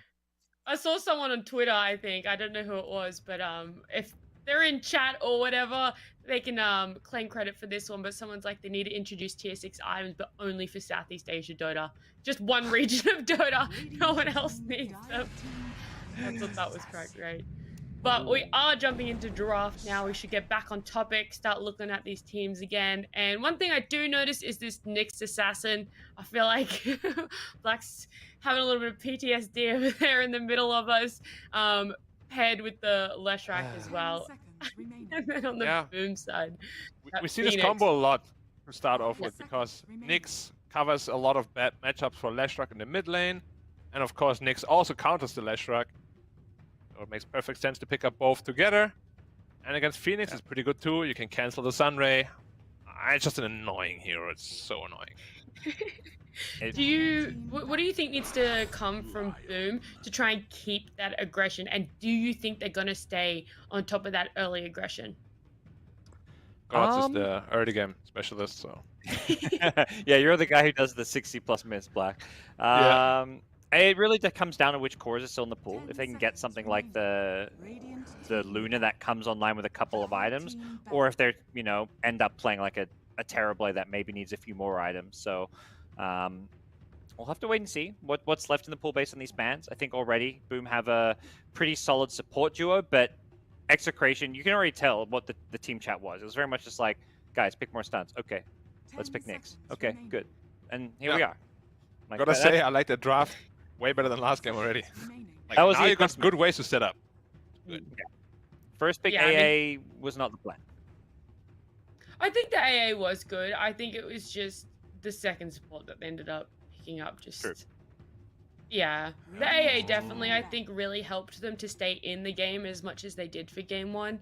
But you're right, it was totally just Boom being able to utilize the fact that they had no stuns, and now they've gone the complete opposite way and they've gotten 2 stuns straight up with their first 2 picks. Getting an abundance of stuns. But I like the Lion response. It's pretty good against Leshrac in the early game where you can burst him with the finger. But it's also one of the best heroes against Nyx Assassin. Him and Shadow Shaman. Just because if you can hex him first, you won't be able to get that nasty carapace off. And then you can just dismantle him. Why do we not see Shaman being picked up too much over here? Lion is just better. Just a better Shaman, Okay. basically. Like, Shaman has the advantage. Of course, he was also nerfed and Lion was buffed, but Shaman had the advantage that you can push. But it's not really so much about pushing anymore, because as we said, pushing high ground is very hard, very risky right now. So you just want to go for the more secure disable, which is Lion. Lion also has these other cool things about him, like the ability to clear the illusions instantly. I feel like Lion scales way better into the late game. Mana Drain has some crazy utility, whereas Shaman just doesn't have as good a talent and doesn't have, like, his Ag Scepter is pretty garbage too, so I feel like He's just Lion been is just better, yeah. left down the wayside. Yeah. What about the meme though? You just shackle the guy for 10 seconds. Yeah? Yes, I mean- that would be the worst to come up against though. But also, I hate that. maybe that's what EXECRATION almost needed, was just the ability to be able to shackle Yeah. someone. for If 10 they had a seconds. Shaman instead of Mirana, I think they would have done way, way, way, way better. Really, even though, like we said, the Shaman had been buffed and definitely nowhere near, like the attack speed, right, isn't there as much if we get rid of the Mirana. Do you still think overall they would have been able to hold it more? Oh yeah, because they can just catch heroes out, which they couldn't at all. Like, I think Mikoto died once because he didn't press his BKB, but after that I don't think they've gotten a single catch on the map. It would have Alrighty. helped, but I also think Shaman would have gone like 0-10 with Ember. Yeah, I mean, jumping in I with agree. BKB. Shaman is not a great hero. That's But yeah. that's the Shaman power spike, 0-10. You have to die 10 times and then he's finally going to come online. I don't know what you guys are on about. That's how I play Shaman. Probably why Me I am too. where I am. But we are now into the second phase of picking. That Spectre is going to be picked up by EXECRATION. They get rid of the Terrorblade 2. They just don't want to deal with it. We know Boom have a tendency to sway towards that one. And then Boom panning out the Jug, the Darkseer, and then picking up the Bristle. So it looks like Bristle's going to be a really tanky frontliner for them. Does that mean they're just going to go for someone who could be quite squishy, heaps of damage for the last 2 picks? They picked up this Bristol in the previous series, right? Yeah, was that also against the Spectre? It was game? against I can't remember. Spectre, but Nyx Assassin makes this a whole lot more difficult because he's just gonna keep mana burning you, and Bristol without mana is not really a threat. I don't like this matchup, like, at all. Just because they're picking the Bristle into the Nyx Assassin? Yeah, like, the Carapace is obviously super easy because there's gonna be Quill Sprays all the time, and just in this mid-late game scenario, Bristol is so mana dependent once you have this Aghanim Scepter for your Goose, that if you get mana burned 2 or 3 times, you're suddenly just out of mana, and you can't keep up your Warpath stacks. It's a tough matchup. Even though the Bristle's paired with the Lion. Yeah, You you still got don't the think it's mana a- bot. Oh, Yeah. he's gonna give him mana back? Yeah. Yeah, I was gonna say, is it enough to counteract what Nyx can possibly do to him in terms of mana burn? In late Good game, sure. question. It actually is legit. I mean, it sounds strong on paper. It's just Yeah. you're kind of standing still while, like, a Spectre Haunt is probably hitting you. Yeah. You're magic immune. Yeah, I mean, yeah, the Spectre. Yeah, you can't do it during the Spectre Haunt, and Spectre's gonna bash you. But it's definitely when, like, it's great because Bristle can get mana burn a few times, and you disengage, and you have a way to just refill his mana pool to go back in. But Sure. I think That Boom way was I more like it too. focused on the early to mid game timings when it comes to this Bristle versus Spectre matchup in a lot of ways. I mean, last game they put on the pressure a lot with it, right? And they picked Doom. against the Spectre as well. This time around, they won't have that easy solution to the Spectre. Have to think of something else. Alrighty, the Oracle's coming out. We've only ever seen Oracle one other time. It's evading my brain as to where we saw it. But do you like the Oracle pairing as the other support? Like, I mean, Oracle Nyx is pretty do you see a good reason together. for it, I guess, is what I'm asking. I mean, it's Why just to they- secure the Spectre lane, right? And be able to save the Leshrac in team fights. Because Leshrac's only problem is health. Mhm. Like, if you can run in and survive a long time, you're going to deal a lot of damage just by the nature of the hero. And he's going to secure the lane for Spectre because he can purge off the Phoenix Fire Spirits. It's a decent matchup against Phoenix. Alrighty. Then Templar Assassin over on Boom. There's nothing too much crazy going on with that one. But it makes me question, what is Execration going to pick as their last one then, right? Because you say that health is a bit of an issue on Lash. I know that Spectre can become quite tanky, but do they want a dedicated sort of really tanky frontliner, or are they also going to go for... Because they ban out the Tide, right? So maybe they don't want to. That's normally what your first thought would be if they want someone really tanky to frontline. But do they want to go for someone that's... I don't even know. Maybe they want like an Ember type. I mean, the Ember versus TA matchup was good last game, and they may feel like that's the answer here because the other two TA counters get banned. Batrider gets same story as last game. Pick TA, ban Batrider. They also banned Husker. A Husker Oracle cheese. Husker mid can also, at least traditionally, do very well against TA. So Yep. I think Ember mid makes most sense to me. Ember is good, but this time around they actually have a Lion to deal with it, so it's not as free as last game. But what is Boom looking for here? As a last pick, they could potentially do offlane Phoenix. I know FBZ likes that quite a bit, but typically it's Hyde playing it. Yeah, I like the Centaur just for the Stampede disengage against the Horn. Centaur? Like Okay. we saw what Centaur could do when it was a game against Spectre and something else, but Kunkka. Okay. Kunkka. Okay, I mean, I like Kanka, gives a lot of survivability to especially the TA. And in a way, Kanka bolt kind of cancels out Haunt, right? Razor. Okay. So Razor against TA? No, it's offlane Razor, right? I think it's mid. I think offlane Lash, right? We'll see. Yeah, mid. Probably offlane Lash. Were Yeah. you casting with me the game we had the Razor versus TA? Maybe that was Pon though. That was not me. How did that go? I think it was Punlo. Yeah, so Razor, remember. you know, at maybe 5 minutes in was up 10, 15 CS, and then 5 minutes later, TA's top net worth and like 1.5k net worth ahead of Razor. So Yeah, that sounds about how the matchup goes. Like, you lose the lane, obviously, because of static link, but you can't farm nearly as fast as TA. Yeah. Like, the only way to really pressure him is if you can sort of get a deep ward in early with your supports, and you just keep following him as the Razor. Once you have your ultimate up and just try to kill him. Because the farm battle, you're always going to lose. And it doesn't really answer the Bristleback at all. Like, Bristleback with the Warpath gets more than enough damage to hit through the link. I'll ask the question then, what is Execration's win condition? How are they going to take this one off of Boom to give themselves a chance to stay in the qualifiers? it feels like just getting Spectre fat and going like late game with, you know, 6-slotted Spectre. We're going to need to see some kind of, 60-minute game. you know, Mantis Guardi Abyssal Spectre. Like that to me, that item timing is where they can fight, or they need to crush the lanes. But I don't think no one's winning lanes and winning the game off laning stages anymore. Yeah. No. I just feel like they have to make absolutely sure that Leshrac gets off to a good start. He's the only one that can push towers this game. Like, if he's sacked in any way, they're going to have a really hard time transitioning into this mid game because they're going to lose all map control. Maybe Boom will even sort of try lane there, just to shut down the Leshrac completely. It sounds like you guys are a little bit more in favor of the Boom Esports lineup here. It sounds like there's a lot more ways in which they can execute this one, whether they want to go with that early game aggression or if they're thinking of going for the late game and just trying to do that coin flip that we do see a little bit in the late game, of being able to outfarm, outplay, and outscale Execration. But I will let you guys jump into game number 2, and we'll see at the end of it if we'll be going to a game number 3. All right. Thank you, Nat. It's game number 2 here between Boom Esports and Execration. Execration have been slaying their way through this lower bracket, taking out SMG, taking out Neon, and all of their series, Black, have gone 3 games. So, you know, losing a game 1, they're okay with that. They are, yeah. And I think usually it's them losing game 1, actually. I might just be making it up, but it's been for 50-50. storyline purposes. They twice they lost game 1 and twice they won it. Okay, so whatever I just said. Thanks for making me look stupid, but I'm stupid anyway. Everybody knows that.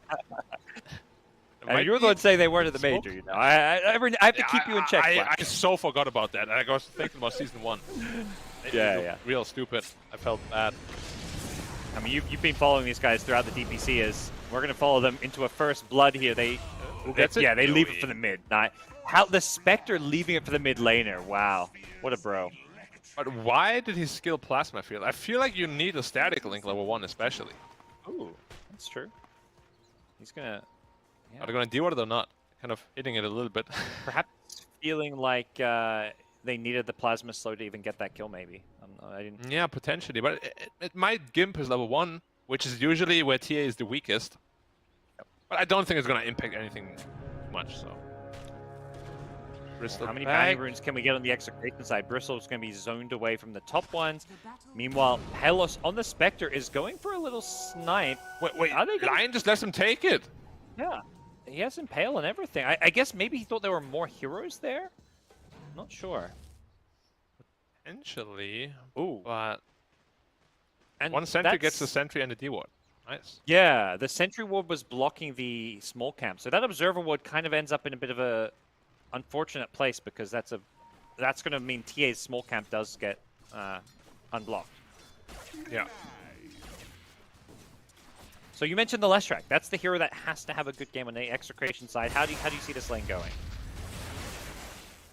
I think he will be fine here as long as he watches out for the potential of level 1 goo at level 2. Because they can really kill him easily with that. But he already has a magic wand, so he should be more than fine. For a kill here. Top lane, bottom lane as well. Careful. They're looking for a kill. Bristleback is taking a lot of damage, but so are they. Yeah. Wanting the kill, not going to be able to get it. Seals the salve, and the first blood is at bottom lane where Aura goes down. Both top and bottom lane, a lot of aggression as early kills are attempted, and it's Boom. We don't want. It's second, actually. There was that kill, of course. Yeah. Yeah, Torrent level 1 is not something we usually see, but it's actually really valuable level 1. Good slow, good stun. No level 2 on the Bristle. It's Phoenix who somehow hits level 2 first. I guess maybe leeching a bit more XP there. If Bristle's level 2, that could have been a kill. That's from the D-ward that he has gotten earlier. Oh, yeah. But yeah, like once this goo comes online, you have to be very careful here. We'll see if he even wants to skill it. Some people just don't skill it. They skill Bristol back. He's holding the skill point for now. Okay, skills. The defensive choice. Just wants to be able to sustain and farm here. Nothing wrong with that. Dakota The Spectre should get pressured a lot. Oh yeah, this matchup is not easy for TA. He will farm much faster once you go to the jungle. Yeah, he's probably wanting to head there as soon as possible. We'll see if Razor can stop this TA from getting a water rune. I think that really feels like what Yaoi's trying to do here is figure out which... He doesn't want to go to one too soon. He's hoping that he can maybe get both, but in the end, he has a creep wave on him and just will give the TA the bottom rune. Yeah, I feel like you can never really get both. I tried so many times. Every time you just kind of do this zigzag walk, and so does he. And then you're like, okay. Take it. Alright, well, both off lanes with these double stun lanes, the Impale into Split Earth and the Earth Spike into Torrent, finding a lot of aggression and, well, an early kill bottom and several almost kills top. Yeah. Kunkka needs to go contest this small camp though, like he needs to clear that one. There's already a whole wave denied, and potentially another whole wave denied now if he doesn't go there soon. Yeah. Pretty big misplay by the Kunkka, I'd say. I know, he's making his way over. Orc has to be careful. No Torrent though. He'll miss his goal. Yeah, perhaps feeling like he didn't want to go make that play while Lion was in the lane. Lion has been stacking a lot. There is triple stack of Ancients, triple stack of the big camp. This TA has a lot of farm waiting for her once she leaves this mid lane. Yeah, it's not the easiest to farm pre-6. Like the slow of the traps really helps clearing ancient stacks especially. But he might be forced out here. This matchup is terrible. Yeah, with 2 static link now.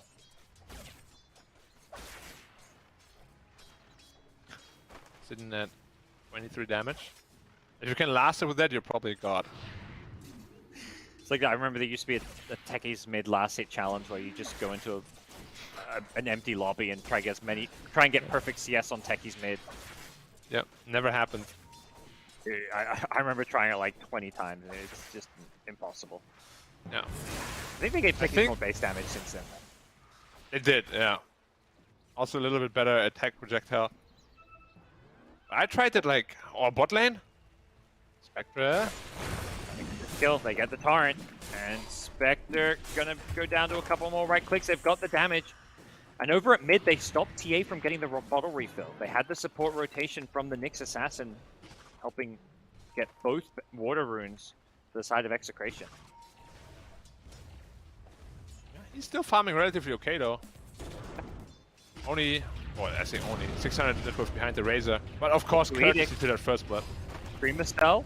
He's getting some good quill damage out. He pops the wands, and a Carapace onto that gets a little mini stun, and they get a kill there. BDZ is like, I feel like every time I look, he's hitting an Impale. He's hit like 5 Impales so far. Yeah.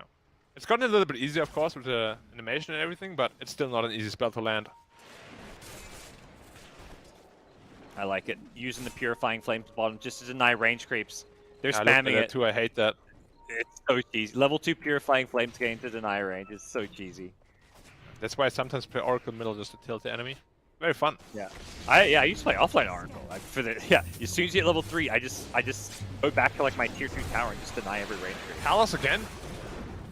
This is terrible if he dies again. BDZ TPs to try and salvage this one, which will keep Palos alive. He's got a salve as well. Leaves Leshrac alone, which isn't a problem for now. Phoenix, perhaps recognizing weakness, may come back. Hits a level 3 splitter at top. Nico, is he going to get this solo kill? Phoenix is in the neighborhood, though, and I think Nico has to respect the Phoenix's presence here. But with the dive in and fire spirits, this could be bad for Nico. He's got 1 charges to kind of fall back on. I really feel, though, it's like 1 level of goo would be so good here. Lion falls bottom to the tri-lane.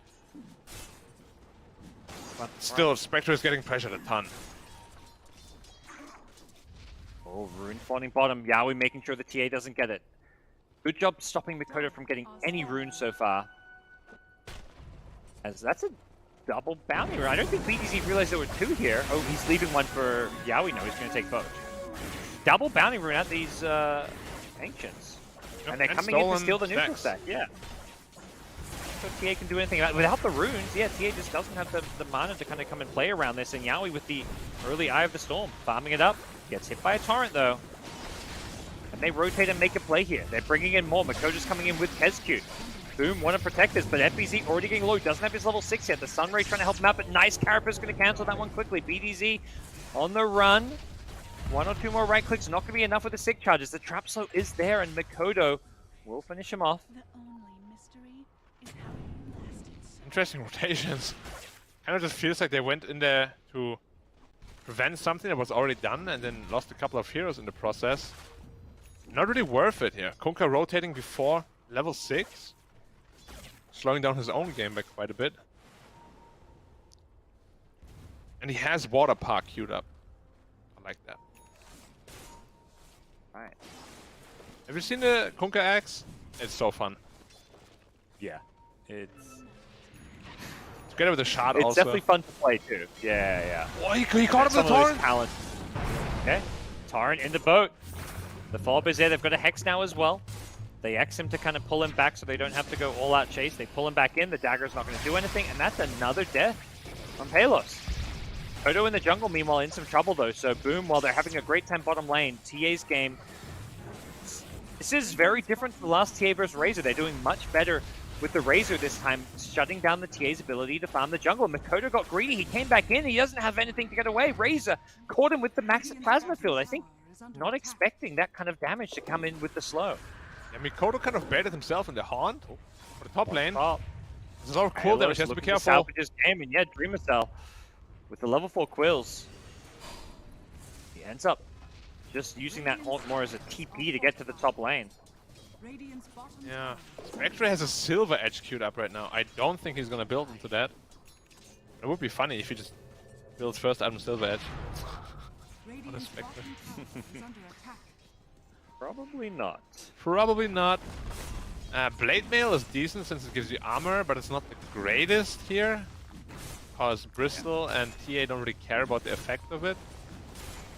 It's not easy to Usually itemize. Yeah, we're seeing this Echo Saber as an alternative to the Blade Mail as like a farming item. Yeah, but even Echo Saber doesn't strike me as super great. Because you're not really playing to invade this time around. Marcel? Bristle. This Yowie Razor has been beasting through this game. He's everywhere. We've seen him mid, we've seen him at the enemy neutral stacks, we've seen him top now, and he's getting these kills on core heroes. Yeah. He's definitely doing way more than most Razors would at this point in the game. He's killed each enemy core hero once. You can see that in the top right.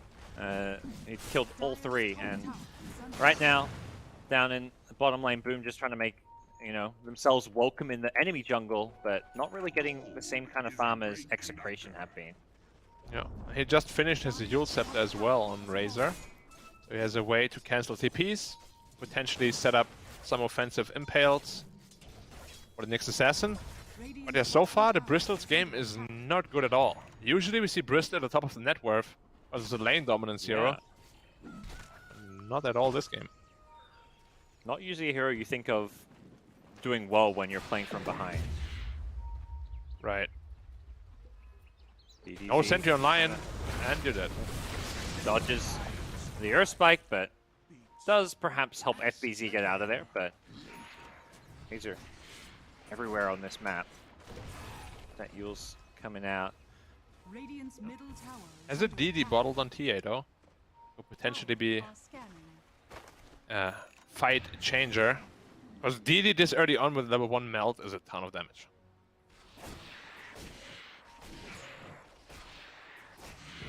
Back. What's he going for? Eternal Shroud. Yeah, he also recognized that he's going to have mana problems and builds into the item that gives him mana back. I like that choice quite a bit. Okay. We'll see what the next move from these two teams is going to be. It looks like they want to use this E to start taking some towers on objective. Nico comes to the mid lane. He has a mech. Kind of tanky, but is he tanky enough? The Torrent into the Earth Spike, but the Oracle just sitting behind, waiting patiently with this false promise. We'll end up throwing it out just to be on the safe side. Should still be okay here. Has the one charges if he really wants to, but yeah, he gets full heal. Now running in is the Razor with the Static Link, the Haunt coming into play as well. They're going to throw out the egg. I think that needs to be the target. Palos getting so low. The Spectre is just melting. The egg perfectly placed on the low ground there. They kill off 3, and it's Boom with a double damage TA, completely catching Execration out off of a huge team fight. The Kunkka, the boat plus the egg, everything coming into play there. What a combination it was. Everybody wanted to hit the egg, but the boat just slides through, and everybody has to scramble to not get hit by it. They get hit by it anyways. And this TA is just free to keep right-clicking the entire fight. 3k gold lead suddenly, from an even game to Bristleback just being like top 4 net worth suddenly. He was bottom 6, or rather top 6. Look at it that way. Bottom 5 maybe, I think, right? Yeah, bottom 5, that's right. Yeah. Well, here come Execration. As soon as they lose a fight, they know some of those, well, the big ultimate, the Supernova's on cooldown, so they want to smoke up and see what they can get. It's the Bristle, maybe not the best target to catch here. I think they're in range with the Carapace. They're channeling the flow. Have they got the damage for this? They're hitting him from the front with the Razor, but he's still very tanky. Looks like he may go down without the boat. They needed the run there. It was only a couple of seconds away. If they had the ghost ship, they maybe would have been able to turn that one. Yeah, Dreamos has been getting caught out quite a bit here. 3rd death to his name. Not playing very carefully. Leaving most of the good farm to the TA as well. Yeah, scouting out the Kunkka. Feels like that's the game plan when they pick the TA made with Bristles. That TA is more the carry. Lion gets picked off. They go for the ghost ship on the Nyx, but no follow-up. Take that. Victor did go for would the you say Saber. yeah. Would you say it's the right call to give TA more of the farm than the the Bristle as far as going into late game goes? It's hard to say because his early game was so bad. Like in a normal game, where Bristol is a top net worth, I think it's the right call to make. It's just this time around, he's your frontliner that's being a little bit sacked. I mean, he's still farming decently, it's just he's nowhere near where he wanted to be. And they also recognize that, so now he got the Ancient stack instead. Yeah. Yeah, after that recent death. Dream himself. Trying to turn his game around. Force the Leshrac to TP out of this bottom lane, and we'll see if EXECRATION are able to make any more moves towards this mid-tier 1. They've lost their own mid-tower, so definitely an objective they'd like to take. It feels like despite having the Leshrac, they haven't been able to take too many objectives early on here. Yeah, looking for the mid tower once more, but they're already setting up for the defense. We have seen how overwhelming the teamfight is. Yeah, you see a team fight like that and you're thinking they probably don't want to come back until they have at least like one BKB on Razor, for example. Oh, but here's the problem. Not again. Oh, he tried to carapace the Quill. Set goes for the Vendetta Impale, but doesn't land it. It just didn't quill at all, huh? Radiant are scanning. The real problem here is for the Radiant side, though. They have Razor and Spectre, who don't farm fast at all. Like, it's a very interesting core combination because they just can't farm the Ancients efficiently or any jungle stacks efficiently. And you can just see the gold lead is steadily increasing because Boom is just farming much more efficiently around the map. Boom happy to play that farm game for now. I imagine they'll look to hit some item timings and then probably just force objectives like Roshan. Yep. They've got the TA Deso already. Yeah, he's massive. Got the X mark, but no real follow-up there. And Kanka went team mode, I like it. 4-step. Cell again, but this time a little bit too tanky. They're ready for him and they're forcing in, looking for that X pullback. Yowi's got to be careful. Ooh. Get caught by the X. Yeah, they're just itemizing into a lot of 4-staffs / Hurricane Pike just to get away from the Razor. It's a very good item build. Also just to save people from the Nyx Assassin setup. Because a split Earth follow-up is going to come inevitably. Just 4-staff him out of it. It's a very good tool. Woke up. Coming from Boom Esports. They want to try and take a fight. Yowie, he'd be a great pickup, but he's playing it so safe. He knows what's coming, it seems. Ed Boom may just have to go for something like force Roshan here. That may be, if they want to fight, that's one way to go about it. But in the mid lane, they catch Yowie. Free BKB, they get him with the Hex, the follow-up. Could be coming with the Impale. The Earth Spike is there. Dream Missile on the front lines. They get the Supernova out. The Impale from the Nyx Assassin is good to stop them from chasing too much further. The Yules on Yowie stops him getting from X back, and he actually manages to get out of there with all his movement speed. Good disengage from EXECRATION. They did have to buy back on the Oracle, but not too bad for them. Yeah, these early buybacks are a lot more painful though because it adds like 24 seconds to your respawn timer. Next time Oracle dies, he's gonna be dead for like a good 50-60 seconds.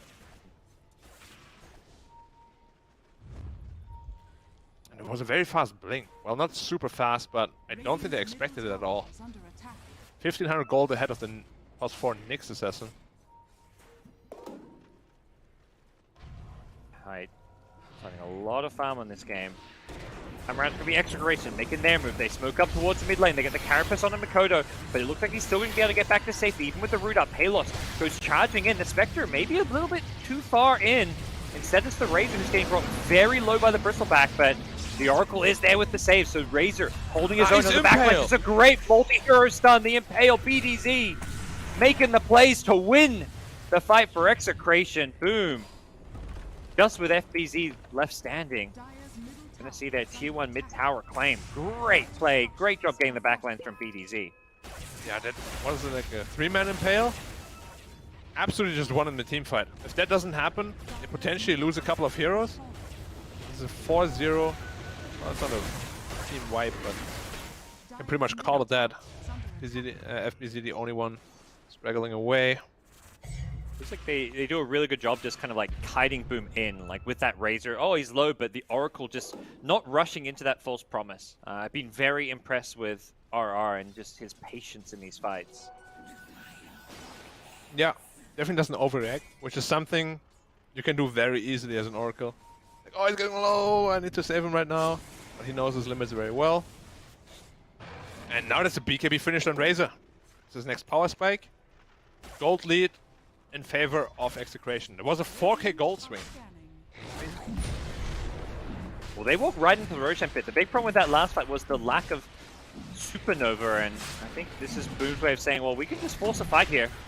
You get scouted out with the dagger. Spectre trying to focus nose in. In comes the Razor with the BKB, just charges in with the static link. That's TA's damage gone. Mikoto doesn't have the 4-star to get away from this one just yet, but both teams are going to be forced to disengage. The Supernova helping Boom out. They've maybe got to wait for that static link to wear off, though. Do Execration go into the pit? No more Supernova now. Missile on the Bristle on the front lines. Both poking and prodding. The Carapace is there. They're trying to get a stun out onto the Bristleback. Mikoto poking around this Roshan pit. The Spectre in some trouble. The Finger of Death is not enough. Palos, he goes down. They've got the Spectre. Dream Missile on the Roshan pit. They want the Aegis. Who's going to get it? The Roche collapse. It finishes off the Bristleback. FBC, he wants it now. And it's going to be Nico on the Razor. 4 heroes fighting over the Aegis. And it goes the way of Execration. The fight not done, though. The false promise. Is it going to save the Leshrac? A couple of right clicks from the TA. Get him still down low. Nice. 2-man impale from Hyde. The Earth Spike absolutely wrecking them. Hyde showing he can do what Nyx does just as well. As now the respawn going to come in from the Lesh. Can they get a second kill here? The Sunray flying over, catching up both these heroes, and it's going to be a second kill onto Nico to complete the team where they need RR, who's going for a TP out, and Hyde does not have the spike. Oopsie. That's cute. I'm sure they're having a laugh about that one. You've got to find a way to laugh, even in this most tense situation, when he gives a tip to his buddy for standing in the Edict. He was, yeah. He had 800 health and took it the entire time until death. And they kept pinging him. He's probably like, what am I doing? What? Why are you pinging me, guys? I mean, he won that team fight with that Earth Spike at the end, that 2-man Earth Spike, so I'm sure there's, you know, they don't mind too much. Oh, no. The Roshan kill, unfortunately for Boom, went to the Radiant side, but was a very big team fight victory. And it was the freshly BKB, picked up BKB as well from the Razor. He just couldn't fight at all. He ran close to the TA, but he just stood his ground and hit him back. Yep. Stole all the damage. The Supernova seemed to be the thing that once that went down in the pit, they don't have good heroes to kill that. None of their heroes hit Egg well. So they have to disengage from Road. Level 2 Egg. Yeah. 2 additional hits, a bunch more damage. But the really big problem there was that the Spectre just ran in and kind of died to the Impale Finger combination. Like, Oracle was not ready at all to help him there. And this feels like a big item pickup for TA, completing the Hurricane Pike. If Mikoto had that last fight, could have broken that static link a whole lot faster. True. However, when Razor is BKB, you can't use it on him, so it's only half as efficient. That's right. But it's still better than nothing, of course. And you have another 4-staff also on the Kanka, so they should be able to break anything. Hooked up, Nyx Vendetta in the front lines. A lot of sentry wards littering the map, though. Gonna be hard to find that pick, perhaps. Hyde on the high ground. He's gonna be the one who scouts up BDZ. He sees it. He gets the Hex off before Nyx can Carapace. The follow-up Impale is there, but they do get the Fate's Edict off. Nyx's magic damage being blocked there. It's a good egg. On the backlines. Nice egg. Have they got the right clicks to do it? They're trying to bring it down. Even the Spectre coming over. Everybody committing to it. The Spectre helping bring down the egg, and Boom gonna have to just disengage, it looks like, but they're being chased. Tied away from the Kunkka, going for the shard here. That's going to help them out as Mikoto finishes off the Oracle. They don't have to worry about that pesky support. Next in line's the Razor. This TA well and truly online now. These Melt Strikes are absolutely ripping them. As TA has been disarmed now, in some trouble as the Impale comes out from the Nyx Assassin. The Dust is there as well. Nice pike from Mikoto to disengage. Gets the Refraction now as well. He's being dusted though, so he's got to keep running. He's trying to wait for that dust to wear off. Gets back to the low ground, and it looks like he's going to be okay. They got the X mark. Oh, they've got Palos. Tidal Wave as well. Yeah, push him to the high ground, or maybe it was just the dagger, and they've got a TA trap to slow him down further. Mikoto just trying to play it safe, doesn't want to get too close to the dispersion damage. There's the Melt Striker with the Sunray. They get the kill. Spectre dead. Boom with another big teamfight win. Man, this combination is so deadly. This TA plus Bristleback. Whoever they focus, there's just so much overwhelming physical damage. They just explode. Did you see the Razor? He had half health, 2 Goose Decks, 1 Melt Strike, exploded. Just gone. This Razor, I feel like, has a sand queued up, but just need like a plate mail or anything. He needs He's a gotta go plate all mail, in on 100%. armor items. Yeah. How does it help now? Because Bristleback finishes Aghanims, and we have seen how strong that is. 900 AoE, you just goo everybody. It's gonna When do you think they're really gonna nerf set that radius VR. anyway? That's 900 is a lot. Yeah, it is a lot, but at least Bristle as a hero hasn't felt like, you know, it's not like being picked and feeling OP in these games. The Kodo mid is the Double Hurricane Pike stuff. away. Yep. I think they'll be happy just with the reset here. Kodo a bit low in health and mana. Haystrom bottom. Whoa, Yowie. Got a bit scared there. Wanted to get the rune and perhaps felt like Lime was about to do something nefarious, but he does have an Oracle on his team, so a bit trigger happy. Yeah, nerves definitely coming into play. I mean, this is their last chance this game, right? They lost their one life they had. Now it's do or die. Okay. Perhaps they're going to be looking to Palos. His late game Spectre item timings. He has not been getting the farm he'd perhaps like, but you know, the expectation is not that he should keep up with the TA, so still sitting on a at least respectable net worth. Just one more thing we didn't mention before this Echo Saber. It's actually one of the better ways for them to kill this Phoenix Egg. They don't have anything. So this double hit makes a lot of sense. Yep. Or Spectre. You see him. This might be an even bigger kill to get the Oracle. Palos. Some trouble here. They get the Hex off. It's Leshrac who breaks the smoke. First Spike going to come in. Ara's being zoned away. The Bristles found the Oracle, trying to keep him at bay. As Yowie on the Razor from the front line as well. The Leshrac could be in some trouble. And BDZ on the Nyx Assassin doesn't have the carapace to stop the Sunray. This Sunray causing all kinds of problems. They're going to force a buyback here. The egg being used, and immediately Execration just say, let's get the hell out of here. They X back in the Nyx Assassin. Do they want to force this fight? They force out a false promise on the Nyx. That means they don't have to be as the other heroes. TA just meld striking the Razor. The Razor, even in BKB statically, has to just run away. Now he goes for the TP out. He does successfully get out of there, but you can see how strong and scary this TA is. Lost 121 damage, but was still beating the Razor in a right-click battle. As we said, overwhelming physical damage is too much to handle for them. And now Razor is going into the plate mail. Shiva's guard, but might be a little late. Yeah. Still, not an overwhelming lead. It does feel like, you know, at least to me, you know, Spectre, biggest late game, one of the biggest late game characters in Dota. Is there answers for a really farm Spectre on the boom side? Do you feel, Black? Sort of. Simply because this goo, once your Manta Style is on cooldown, you're not gonna build BKB on Spectre. Maybe you find a Flicker, that would be the best case scenario, but if you can't dispel this goo, it stacks up to 8 times. That is over 30 armor reduction. And you are going to die, whether you're a Spectre or not. Like, he needs to be able to dispel this consistently. Maybe his teammates need to do it for him, but he can't get good up too much. They see the Oracle, the Observer one, hide. What a play from him. That's going to be a great initiation. BTC runs and looking for the counterplay. Gets off nice 2-hero Impale. Yowie holding onto the static link for now. Finds FBZ who forced us out of there. They trade supports for now. Hide on the run. Gets another Earth Spike out, but gets BKB by Yowie. Is he dead? Get the kill on the Razor. Kodo, meanwhile, takes out the Nyx. He wants Yowie next. He gets the X. The BKB wore off. Oh no. Razor's coming he back. used himself too early. Oh. Of course, it's a little bit of a mind game, but yeah. He expected him to pull him back right away, but he didn't. 0.3 seconds too early. What a player. Yeah. He read the situation and won the mental battle there. What would you have done there, you think? I would insta-heals, because I guess I mean, the expectation is generally that as soon as you TP out, they're going to pull you back right away, so. Yeah. No, I meant as Kanka, actually. Would you have pulled him back right away? I feel like I would have. Oh, for sure. I'm a pleb. I mean, even if you're not a pleb, it's just like kind of muscle memory, right? Yeah, exactly. It's your instinct.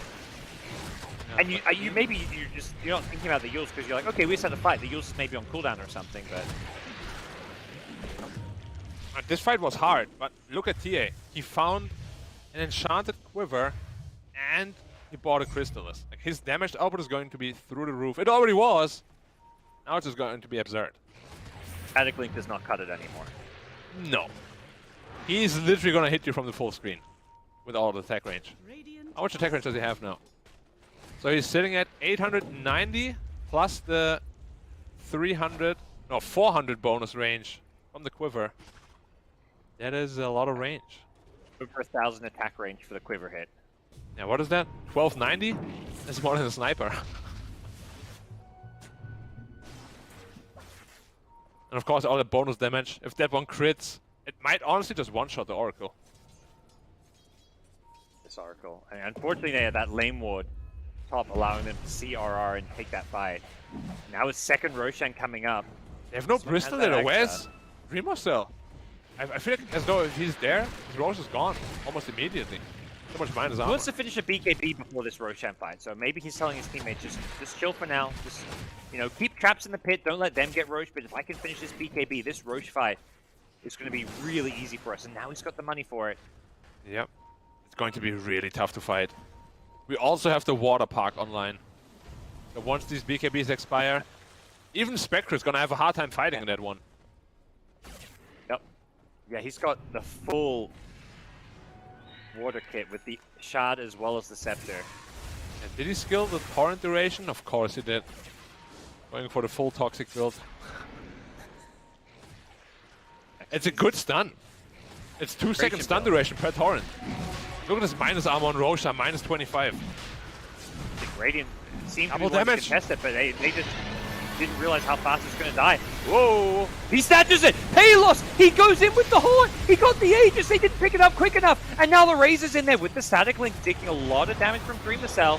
Razor in some trouble with the TA. He's going to jump out of these duels and then a couple more right quick. He gets bailed out by the False Promise. Ara needs to be careful. Makoto in the front lines being silenced up. The Spectre doing a lot here with this Skadi pickup. Makoto teases, doesn't get the full heal from it. And now here comes the Waterworks as Dreamacell shows up as well with the cools. They take out the Razor. No more False Promise. A team wipe as they looking for that second kill on the Spectre. Has a Manta, but there's no way out. He is Boom, not ESPORTS. tanky at all.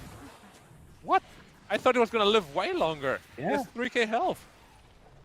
That TA, 7k damage in that fight. Kunkka with half that, with all the waterworks flying around, the tidal waves, the torrents. I mean, And Black, feel you like as know though- what's cooking, man. What is cooking? Oh, Daedalus?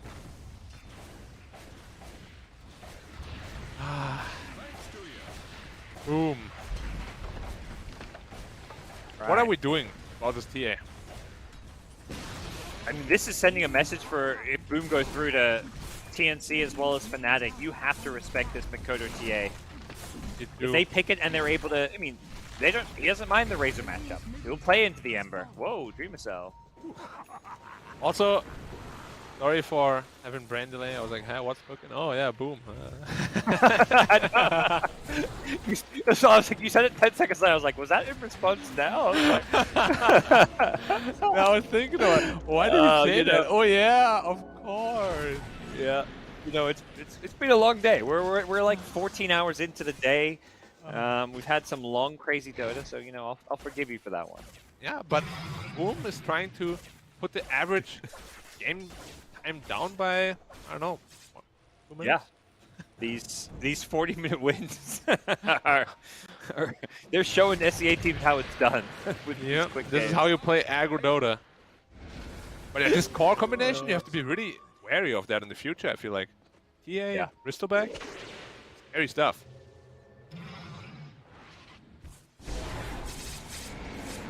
You need to just farm up one or two more items. No, he's gonna be critting for so much. Yeah, that's a Level problem. 25 TA. Minute 32. It's the bonus refraction. Yeah, he shows 14. himself on the outpost. All right. Who is his next victim? Find that one out. He's looking for that Oracle probably. with Phoenix. that Meld strike. Stun strike. I'm sorry. Haunt. You got the egg off! Throwing out the egg. Ooh, he gets out in time on a sliver of health. Pelosi gets caught in the torrent as well. He can't move. He's just bouncing up and down like a ping pong ball. Palos is just trapped. Gets away from the sunray, but there's a Hex there waiting for him. He is just burning. He goes down. Meanwhile, on the back lines, it's Makoto and Dreamacell cleaning up the Razor as well as Nyx Assassin. Man, that was a, what, 40 HP egg. It was all enabled by the tidal wave, I believe, that came through and pushed away the Spectre from the Phoenix. It's such a good shard. Glimmer of hope. Look at this Bristle. Dream Missile's just running down mid. He's putting a flag in the base. I love it. With He the says pizza. it's pizza party time, Execration. If you guys are getting knocked out, you know what comes next. Radiant's bottom Nico, get ready. Oh. Somebody call Domino's. Is that your favorite Boom pizza? are looking for that kill. It's a pizza, you know. We're not sponsored by any pizza. If you're out there, Domino's, Pizza Hut, Little Caesars, whoever you are, we'll happily bring you onto the BTS broadcast. Yeah, I'll eat one as well. Thank you. Yeah, it's 9 in the morning. Go for a pizza. Boom. They're hungry too. They're hungry for some more kills. They take out the Nyx assassin. They're breaking this high ground. Nico in the front lines. He's tanky, but not tanky enough. Being pulled back in by the tidal wave. And look at the Bristol. 120 damage drained, but still 400 damage. Can't kill this guy. I mean, his damage is, and his impact is from all these spells as well. The AoE goos, the quills. They're taking out the rack, Nico, multiple oh! buybacks. Oh god, that one quiver hit. The quiver meld. Nico, he just bought back. He pumps a Ghost Scepter on the front lanes. He's trying to bait them in. Here comes the Razor. Looking for a target. What He the- just is, he's statically, he's just forced to run. That's the false promise already. They've used everything in their kit and they have absolutely nothing left in the tank. They're going down. Palos is perhaps the last hope for them, but another tidal wave coming in, pulling them back, and the Samurai are going to burn Yaoi back to the base. It's GG. Execration are not going to be going to TI-10. Boom Esports. They're through to the final day of these Southeast Asia TI qualifiers. A rematch against TNC Black. Yeah, very well deserved as well. The last matchup against TNC was very close, so they're definitely looking to clutch it out this time around. But yeah, Execration, you gotta be feeling for them. Like, they came in as a dark horse, they beat a lot of teams. Even I thought they wouldn't. And they've done a commendable job. Hopefully, they keep staying together and growing together. The next DPC season should be just around the corner after TI. So, just practice for that, because it looks like they have a good amount of potential. Yeah, that's the thing. This is a team that snuck into the major with that third slot in Southeast Asia, took games off some of the best teams in the world there.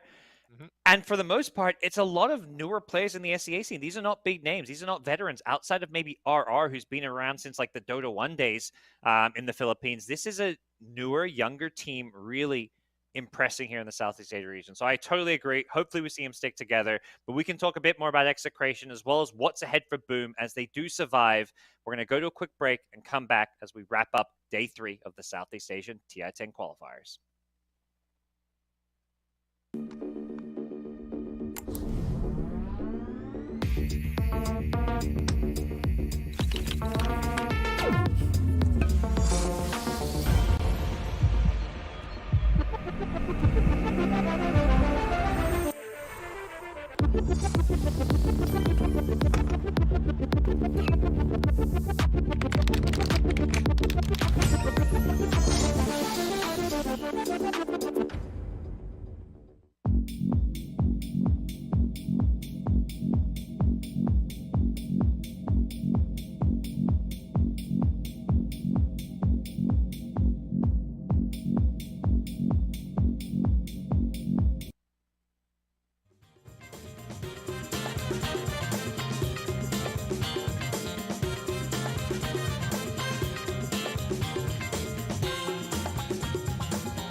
lucky. That's 2-0 series in a row. I mean, actually, it depends on how you look at it. Lucky, maybe not so lucky if you really wanted to see some more amazing Southeast Asia Dota. But we do have Boom taking down EXECRATION in the final series of day 3.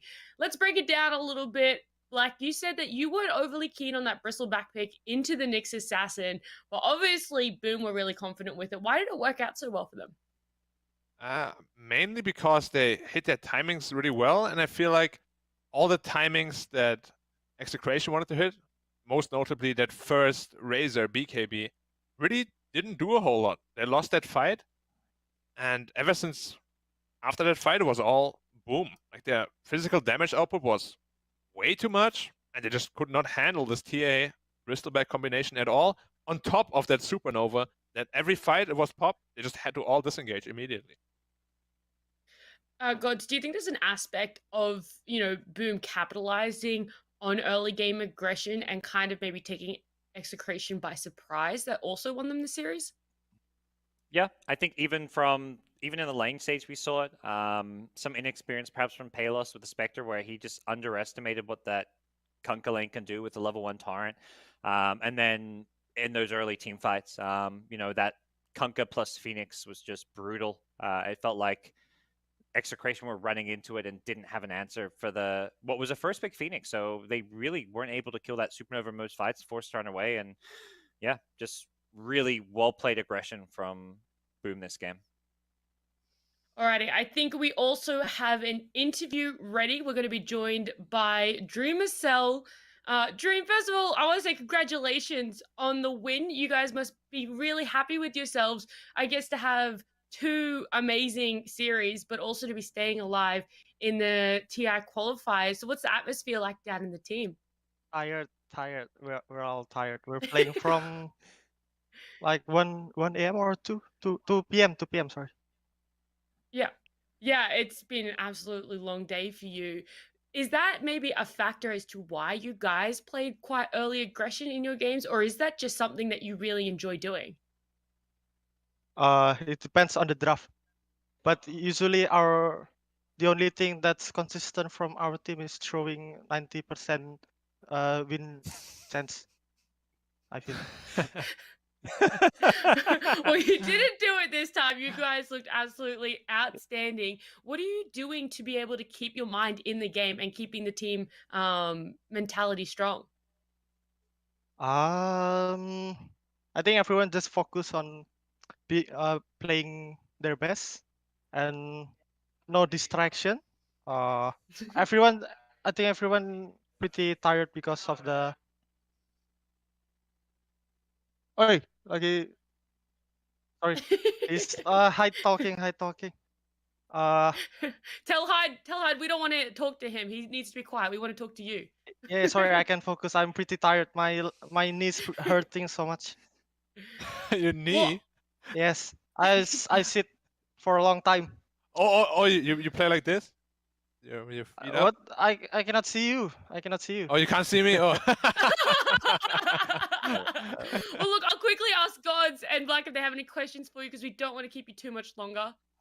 I mean, we don't keep too much on your tie. Tomorrow could be another tiring day. You've got TNC and then Fnatic. Are you ready, excited about the prospect of versing the two big dogs in Southeast Asia? Are you going to get some revenge on TNC tomorrow?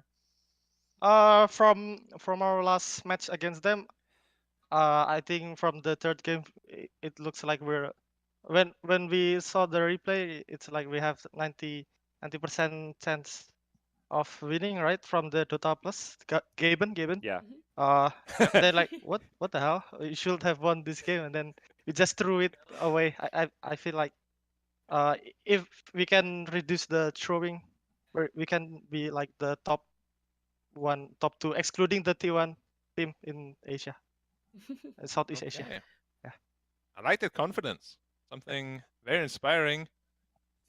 Yep. Then I would say go get some rest because I don't want to keep up any longer. Of course, I have tons of questions, but I'll keep them until you win the qualifier. We'll let you go. Thank you so much for joining us. I really Thank you. appreciate that, Dreamercell. All right. One last question Good I night. do want to ask you guys, All right. panel. No. We You're also good, invite. Russo. Yep. This is Thank for you. you guys as That's the for me. panel. Sorry. Yeah, for you guys. Time for me I'm to go done with sleep Drew too. Cell. Like, you don't get No, to I'm sleep. done with Drew Cell. We asked him all the questions we need to ask him. The poor man has to go and have some sleep. But I'm not letting you guys get off this easy. You're not going to sleep just yet. You know, if you're EXECRATION, obviously you're a little bit devastated. You've now been kicked out of the TI qualifiers. But what do you take away from this? You know, how do you kind of recover and recuperate? And what lessons are they taking away from the series?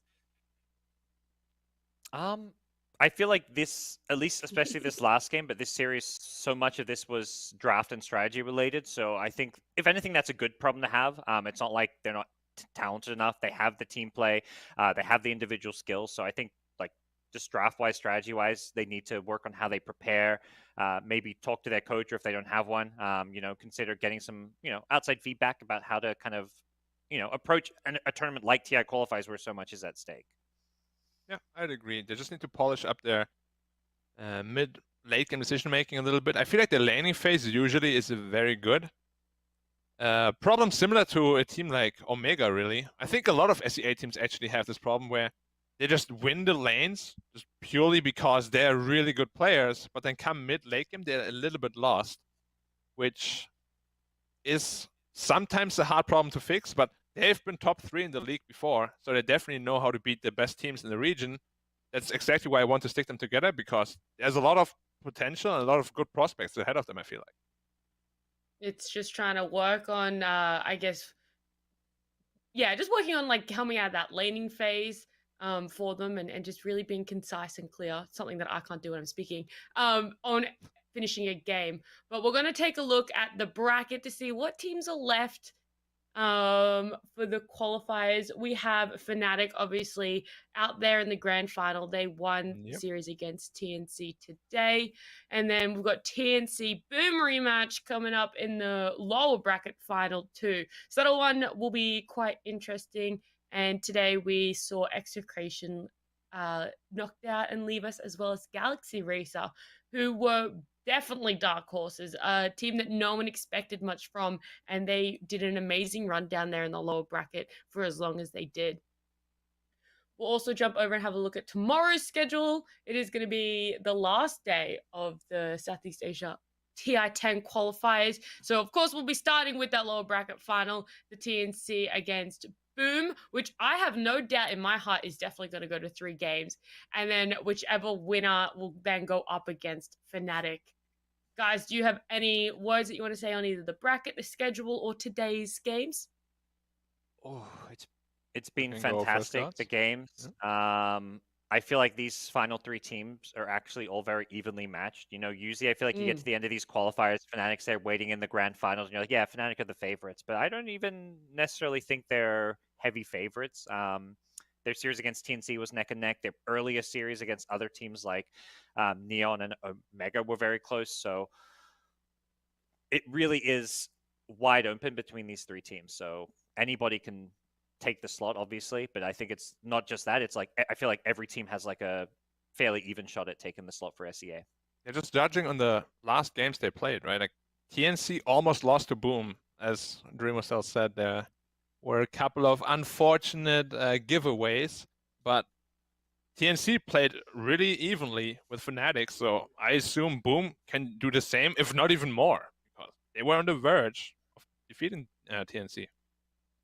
Well, I guess there's only one way that we're going to find out just how close they are, and that's by tuning in tomorrow. Thank you all so much for joining us today on day 3 of the Southeast Asia TI10 qualifiers, but that's going to be all from us.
Hello guys and welcome back. We're here in game number 2 between Bumblebees and Simply 2Based, about to get started with the draft. A little shout out by the way to our friends over on SCA as their games have just ended, but has been some of the spiciest qualifiers ever.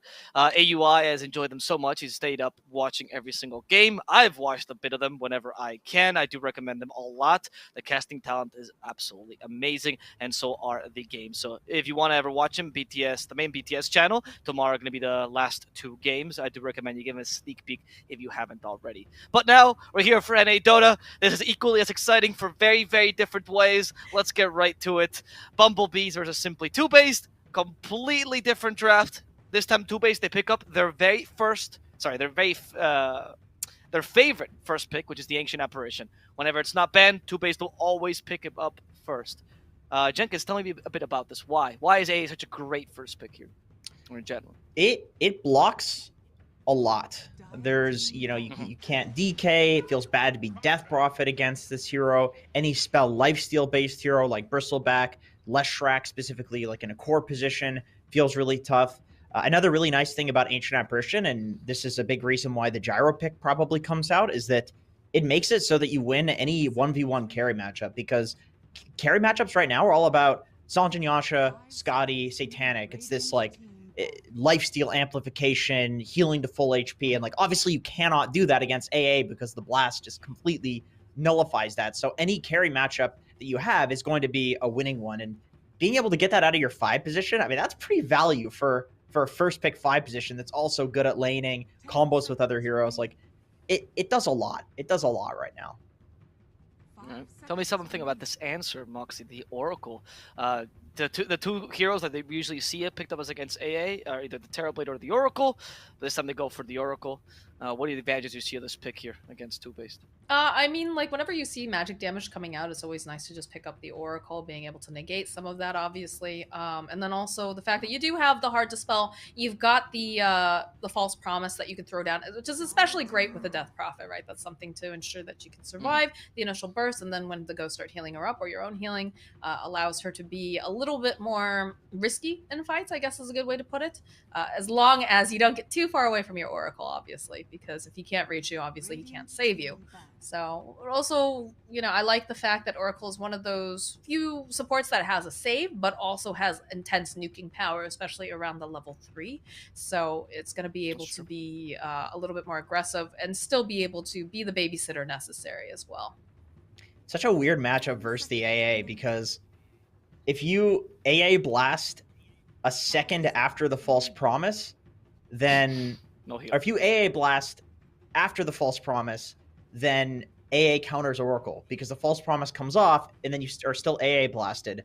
But if you Oracle ult a little bit over a second after the AA blast hits, if you're at the same level, then the Oracle actually counters AA because you'll heal for all of the healing that was done that should have been prevented. So it's like a weird matchup where you have these two supports that are normally kind of just standing around, like AA standing in the back throwing Ice Blast, Oracle standing in the back trying to heal people. I mean, it's not the most glamorous thing, right? But then it becomes this really skill-based matchup where they really want to outplay each other, which doesn't often happen between 5 positions. So it leads to this hilarious dynamic. I mean, we had an interesting situation actually in I think it was during Dream League, but basically you had a Tidehunter who ended up getting Oracle ulted, but he got hit also with the Ice Blast, and he also got hit with the Timbersaw Whirling Death, and then the Kraken Shell, like everything, like all these little pieces, like Fog and I are casting, and we're watching, and all of a sudden he just explodes. He just like explodes, and we're like, what just happened? Because he had the False Promise on him. Oh. And like I was like, was it a bug? Did it pop too early, Kraken or like Shell... what? So I think I watched that clip, and it was something like the Kraken Shell took off the Whirling Death, which put him below the percentage for Ice Blast to kill him while False Promised. I remember that. Fog and I are just sitting there. He's like racking his brain. JJ's like typing to us because he's trying to figure it out too. Everyone in the back room can't seem to figure it out. We got like 1 million messages on Twitter from people that are like, this is clearly what happened, blah, blah, blah, blah, blah. The casters are idiots, but... Well, they're right about the casters are always idiots. They're right always about wrong. that. Always wrong. This game is so hard to predict though. Like that's such a weird interaction. It's like your max HP stays your max HP will go up, but because you're ice blasted, I think you wouldn't heal based on the percentage. Exactly. So you would go under the Yes. threshold, Mhm. which is like you're not It's supposed to just be able all to these die during interactions. false promise. Yeah, it's weird. That's a weird one. That's crazy. It is pretty crazy with the AA interactions. There's a moment we just need to know all the, like, why does Sunder go through AA Ice Blast? Why does Time Lapse? Why doesn't Time Walk? They both have time in them. Why does one work, the other one That's doesn't? true. It's just Dota. There's one more hero.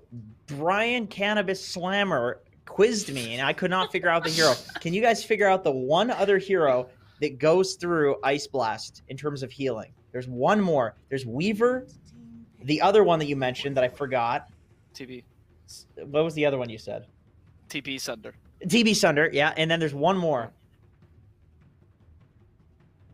I have no clue. It's Lifestealer. Infest. Oh, I see. That the Infest, heals- of course. That heals through Ah. I think the HP that he gives you is just like straight up. Wow. You gain this amount of HP. So Wow. counter to the AA, I suppose, in some regards. That's a thought. I mean, they're taking the Medusa and the TP out of the pool, so Bumblebee's... I mean, the Oracle gives you more options to carry, so it frees up your pool a bit, but they've taken out the biggest counters. Oh. There she is. Okay, I so- was wondering where she was. It's going to be Z-Freak Hoodwink. That's actually a treat to watch. We talked about how great mechanically skilled Z-Freak is. Hoodwink, I think, has a pretty high skill ceiling if properly played. So, that's a treat. He loves the archers. Great Mirana player. It's just obnoxious to play against in lane, and you can land some really nice bushwhacks that can set up for, some nice Mars spheres or whatever here. This hero is just so popular now. And the break mechanic is just so good. There's not many heroes that offer that anymore.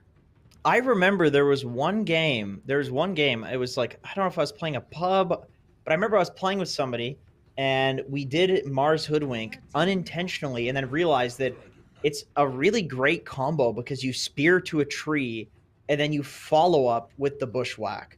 Like you're guaranteed. And then also you can bushwhack and then put trees down for Mars to spear to.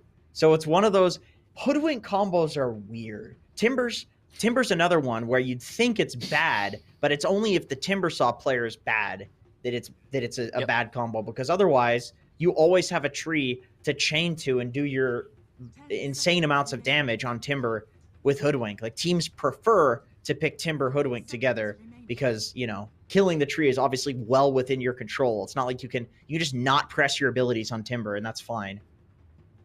Yeah, and also synergistically, the two heroes are awesome because Timber allows Hoodwink to roam, right? That's what Hoodwink loves to do. Like, Hoodwink is okay in the lane, but being able to leave the lane and leave your Timber alone and not lose that lane is like Hoodwink's dream. So Sure. it's a very solid combo. I agree. We have the last picks here. Bumblebee's most likely looking for the carry. At this point, I love that they just trust E. You just go, whatever's left, you're going to pick out because they've only banned E heroes, and they're still going. What could we be seeing here, Jenkins? What are you looking for Bumblebee's carry here? Oh, God. Let's see. I would be very surprised if Luna wasn't... Oh, Luna's first phase banned, actually. Yeah, Okay. no, they've had enough of that. First phase banned. Eternal Yeah. Envy. What could he pick? I mean, Jug is still there. Seems like a pretty solid Jug game. God, what does Envy play? It's about, they've banned so many core heroes against Envy. This has Right. basically been like, you know what, Envy? We're not letting you play there's the this Jug. game. Okay, There's the all Jug. right. Yeah, what's he playing here? Okay, it's Phantom Assassin. That's the only one left, guys. That's the only one left. Oh, God. Do not pick PA. No, I have never seen or I haven't seen Envy in a long time, but it's not the worst Lifestealer game, is it? We keep saying that, though, and it seems like he just doesn't want to play it. I have not seen a successful Lifestealer in this region, unfortunately. I like the Eastern European Lifestealers the most. I don't think North America is... It's a bit too tempo for this region, in my opinion. I agree. Lifestealer just seems to get out farmed in NA. It doesn't feel too good, but it is Envy's second most played overall hero in competitive. So, if there's any time to pull it out, maybe it's when you feel confident against. There's nothing else left for him to play. Yeah, basically, exactly. left in the pool. Okay. Wait. Let's He's see. gonna he's gonna pull out a Chaos Knight on us, guys. That's what's gonna happen. It's just gonna be surprise. Naga Siren? Maybe? Yeah, that's the other one I was thinking. Siren is pretty decent here. It's good. I mean, it's good against DK and lane. Not so great against Pango. You have clear for the illusions. It would depend if it's a Pango core or not. Okay, now you can't. Now you no probably longer. can't Naga. No. It has to be Lifestealer. It really is just set up for the guy. I mean, against Lush, what else do you have left? I'm thinking of other BKB carriers. Here's always PA. God, don't PA. Don't do it. Don't do it. Yeah, it seems like a Lifestealer is. You know, Drow is another hero that exists, but it's just terrible against Dragon Knight as a hero. Well, then again, I guess you have the new Aghanim Shard, which reduces healing, so that could be fine. But still, armor People hero. hate that though. There's no Envy heroes left. I don't know. They've literally only banned Envy heroes on the side of 2-base. Look at that list right there. How often does that even happen? That's pretty funny. And what's surprising to me is Bumblebee still decided to last pick Envy's hero, despite them seeing. There we go. There it is. Okay. All right. That's what they had to. They had to. They had to. I'm excited. Because I think most of Envy's competitive games are all older iterations of Lifestealer. I haven't really seen him recently playing too much Lifestealer, but I mean, he's back to a bit more similar to how he has played before.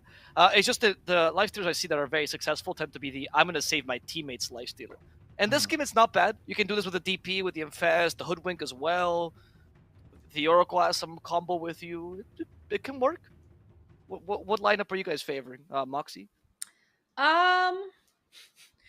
I feel like 2-base gets to play the kind of Dota they want, whereas the Bumblebees kind of got forced into this is all that we have left that could possibly work. So I'm gonna go with 2-base on this one, especially knowing how aggressive 5-Up likes to play and seeing just how fast tempo their lineup is.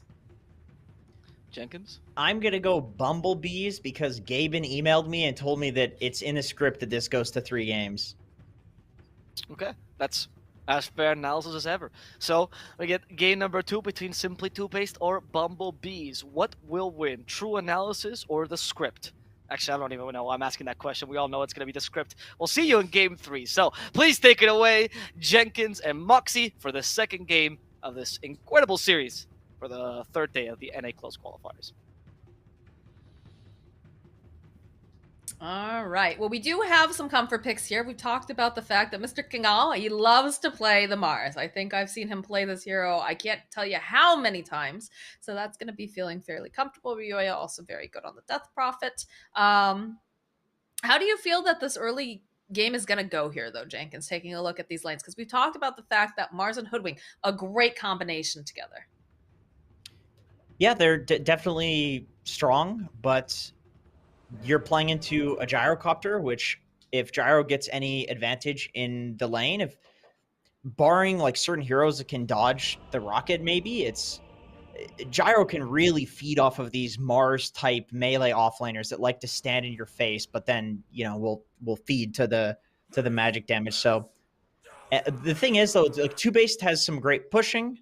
Bumblebees on the other side, they also have good pushing. It's coming out of the mid lane. So if that matchup goes really well for Bumblebees, then they'll be the ones pushing and taking an advantage. And if either mid or bot goes well for 2-Base, then they're going to be taking that advantage. What is the likelihood that, so generally speaking, we usually see, you know, rotations coming out, but when you have a Death Prophet in the mid lane and you've got a Dragon Knight on the other side, is it a situation where we're going to see people rotating to the mid lane instead of the mid laners rotating off to the safe lane of the enemy side, or? Well, both can happen. It gives you options, which is always good in Dota, is being able to like choose depending on how both of the lanes are going. Like if you feel like, you know, if you feel like your DK is doing really well and you want to rotate there as monkeys, you can do that. If you're, you know, Ryoya and you see that like Boris is left alone on the top lane, you can rotate there. It really depends on the opportunities. But I would favor always the team that has more options, which is 2-Based with the 2 pushing heroes that they have. Although the problem is Pango's a really terrible laner. So that's a big disadvantage for 2-Based, that Monkeys has been having really good lanes in this tournament, especially with Leshrac. But it's hard with the Pango. It's just not a good laner. The battle begins. I think he's gonna have to be careful, just that he doesn't get out of position with the Leshrek, because I feel like 5-up really shines when he's allowed to have this capability to move about and put pressure, because, you know, that's something that you want to do, right? You have a Death Prophet in the mid lane. She doesn't have a really great escape. She's not particularly tanky other than, you know, having the Spirit Siphon. So I have a feeling he'd like to be a little bit aggressive. But again, Leshrek is on the squishier side, and you do have to be careful that you don't get rooted into place, and that Lifestealer doesn't just start charging at you. So, All right, there's another thing. Like, okay, top lane. Oh, just a bit of grass. Yeah. They're just chunking away at him. Bottom lane, Monkeys Forever has a Blightstone on Lesh, which is quite cool. You don't see this very often. Maybe he'll build it into a medallion, but just a really interesting answer to the fact that Lifestealer is this magic immune carry. You eventually will pick up the Edict and do extra damage because it's physical damage against the Lifestealer. It's pretty cool. Definitely thinking with portals here, as we do find a courier getting sniped. Freebie for Moo. Yeah, I mean, he's not... You know, it's not usually the 5 position that's sniping couriers. Not usually. It's not usually an Oracle. No. That's it's usually, like you know, your Maranas or your Nyx Assassins. Yeah. When a 5 is getting couriers, like, a mistake has been made. Top lane, though, they seem to be putting out a decent amount of harass over onto Boris and Empyrean here. But they have also run out of regen over on Mr. King Ao as well. So they're dishing it right back at them. Nice bushwhack, though. Is Empyrean going to be our first blood? No, not quite enough damage. Boris also sitting quite low. Empyrean using his own... He used the salve on himself. He didn't use it on his... Boris. I don't think that's the play. Like, greedy support player. Boris is probably like, nah, man, I got it. We're good. Nah, he's mad. He's malding. He's malding right now. Where's the pings, though? Boris.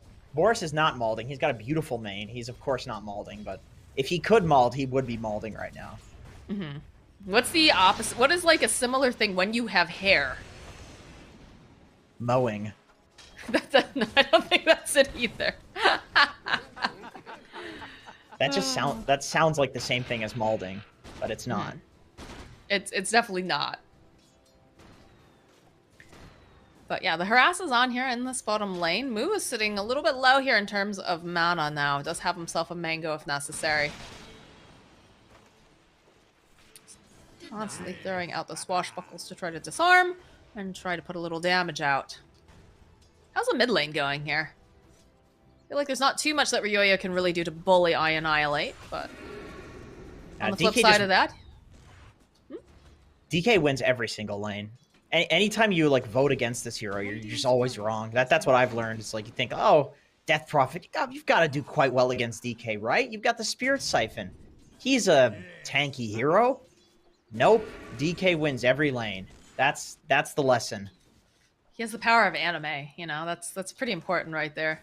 They're using the power of anime against the eternal NBs. Like, they're really just trying to strike at his heart here. That is the counter, and in a very anime fashion, they take the DK. Oh, Boris. Oh, that is indeed a dead Gyrocop. Miss King Al, though, he is going to just keep chasing after Imperium, even though that cold feet procced. Look at Z-Freak. He's got some of these body blocks here, but they just don't have enough damage. So, imagine being like a 1,500 or 15,000-year-old like ancient god, and you're getting blocked by a squirrel. Like, imagine that. Like, that doesn't make any sense. Just step on it. Squirrels are small. He can't. He has no feet. Well, then float over it. What's his excuse? What are you gonna do? Floating over? You gonna just chill him to death? I mean, I guess that is his thing, but you don't need to do anything. Squirrels are not a threat. I can tell you. All they do is walk around and bury nuts. That is their entire life. They're very useless. They can do an awful lot of damage if they're allowed to get into, like, cars and stuff and chew through wires, chew through walls and stuff as well, you know? I have heard that. Just sneaking into people's garages and, like, eating their lawnmowers and things like that, eating the little wires, and your lawnmower doesn't work. Yeah, you're right. Okay, I'm convinced. Squirrels truly are a menace. They're really OP in real life. S-tier like animals. Oh, I don't want to get started about birds. Do not start me. Sorry, guys. I'm trying to bait Jenkins here on this. But yeah, it's a slow start right now. We've only got 1 kill on the board. I've been seeing a little bit of trading back and forth between the lanes, but nothing too crazy just yet. Here we go again. Squirrel versus Ancient Old God. Oh, the bushwhack, though. Z-Free giving him the plings, giving him the acorn shot. Has to be careful, though, because Boris is getting pretty angry that this little squirrel, this little vermin, is poking away at his god. So they're going to try to make him pay for this. He goes, he pops off one of the sticks, fairy charges, and then that's going to be a dead hoodwink, but not before he ties them all to a tree first. Bottom lane, 5-up. It's chasing after Moo. He wants this kill. We'll be able to find it. He's going to be able to survive, though, is the next question here. Eternal Envy, they're trying to break ankles. Nope, not going to be able to do it. Eternal Envy will find his prey. I think dying there on Z-Freak doesn't matter so much because you have this free farming Mars in your offlane. You're pretty okay with that. On the other side, once again, trading Oracle for Pango is probably once again favoring Bumblebees there. So it's strange to see like a 2-for-1 like that happen and then it favoring the team that lost 2, but just given everything else that was happening on the map, it was good for them. It's not the worst in terms of, like you were saying.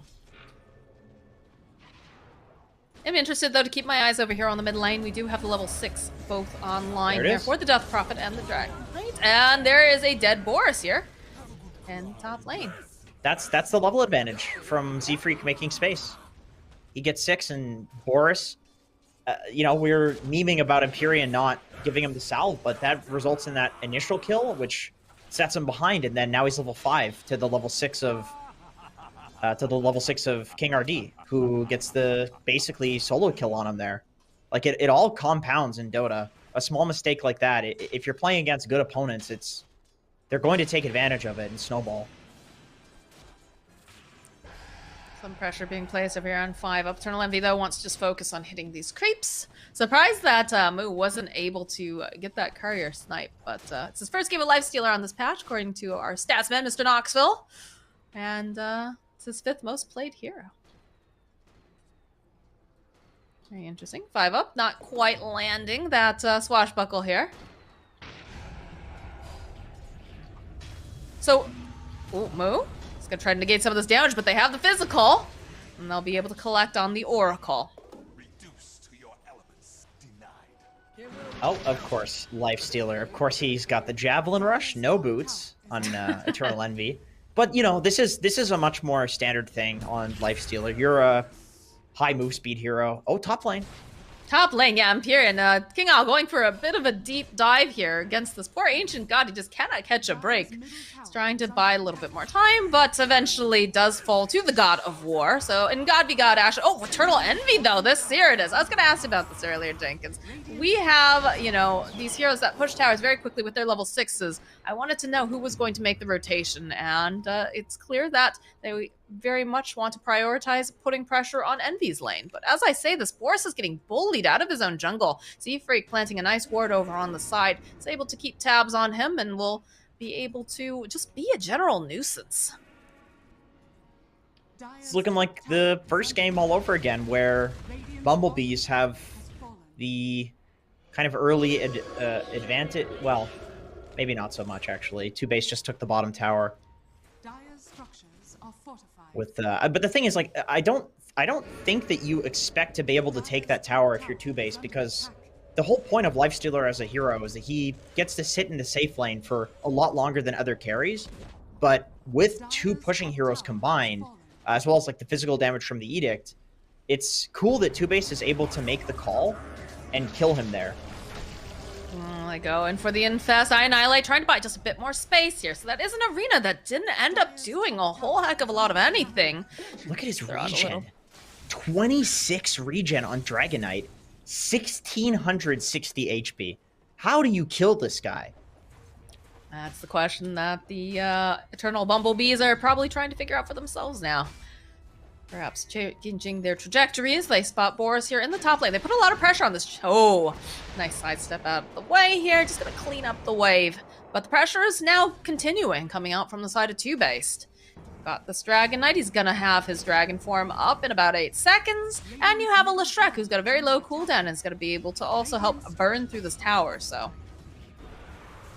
There it is, there's the Dragon form, and you can see the rotations are coming. Z-Freak looking to find an opening here, along with Ryoya. He does not have the Exorcism, so they get the stun over onto Ryoya. The follow-up now from 5-up as he has got that Rolling Thunder, and they're just going to try to stun lock Ryoya into place here, and it's looking pretty darn good.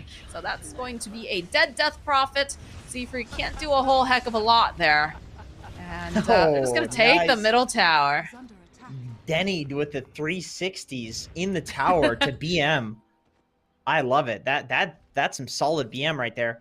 With how strong and how tanky Denny is on this is of course I annihilate. His name is Denny on the Dragon Knight. I like how you've got the Canadian accent in there too. When you say his name. What are you talking about? Denny? Yeah, that's his name. Danny? Like the restaurant. No, his name is not like the restaurant. It is. He's never corrected me on it. But anyway, Denny's Maybe is he's so too nice. He's so he is nice. He's very nice actually. He's very Canadian. He's so tanky. You need the Death Prophet ulti to fight. And Bumblebees, they don't want to lose the middle tower because I mean, nobody wants to lose their middle lane tower. It opens up so much of the map. So they go to like casually defend it there, but because of 2-based having Monkeys having such a solid game, you can't casually defend that tower. You need the Death Prophet ultimate to fight, and that becomes immediately obvious, of course, after you get wiped there. And I think from now on, Bumblebees, they need to make a successful rotation off the back of the Death Prophet ultimate, because otherwise they don't have damage to kill these 2-based heroes, other than maybe Boris, but I don't think killing Boris matters that much right now. You need to stop Monkeys, and you need to stop Denny from snowballing. All right, well, they have a smoke coming out from the side of 2-base. They want to just flush them out of their jungle, reclaim some ground here. Monkey's leading that charge. And King Awa still in the vicinity. Do they try to go in on this? How do they open, I guess, is the question. Is the spear's already been thrown? Look at Monkeys, look at this. They jump forward immediately. They'll follow up with the Fury, and they're going to try to get the Cold Feet into play. But the Rolling Thunder followed up with the Ice Blast. That is a dead Mars. A nice hit from the gank squad here on the side of 2-base. That was beautiful. That was a work of goddamn art from Monkeys Forever. And this is something that Aoi mentioned, that he had actually coached this team.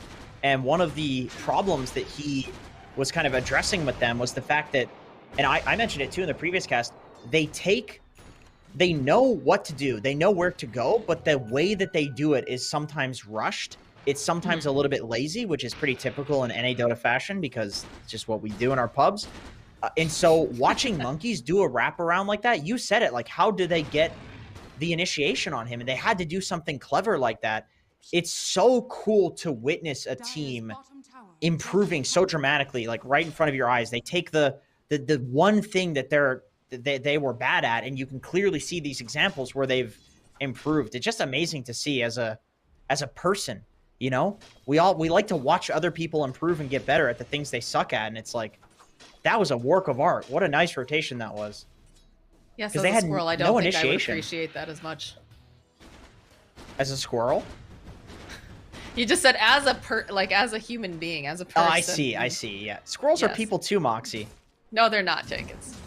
How dare you? They are literally not humans. They are classified as a squirrel. But you know what's very exciting is the fact that I annihilate Danny, or Denny, as you like to call him, is going to be picking up this Blink Dagger, which is going to make things very, very scary for the side of the Bumblebees here.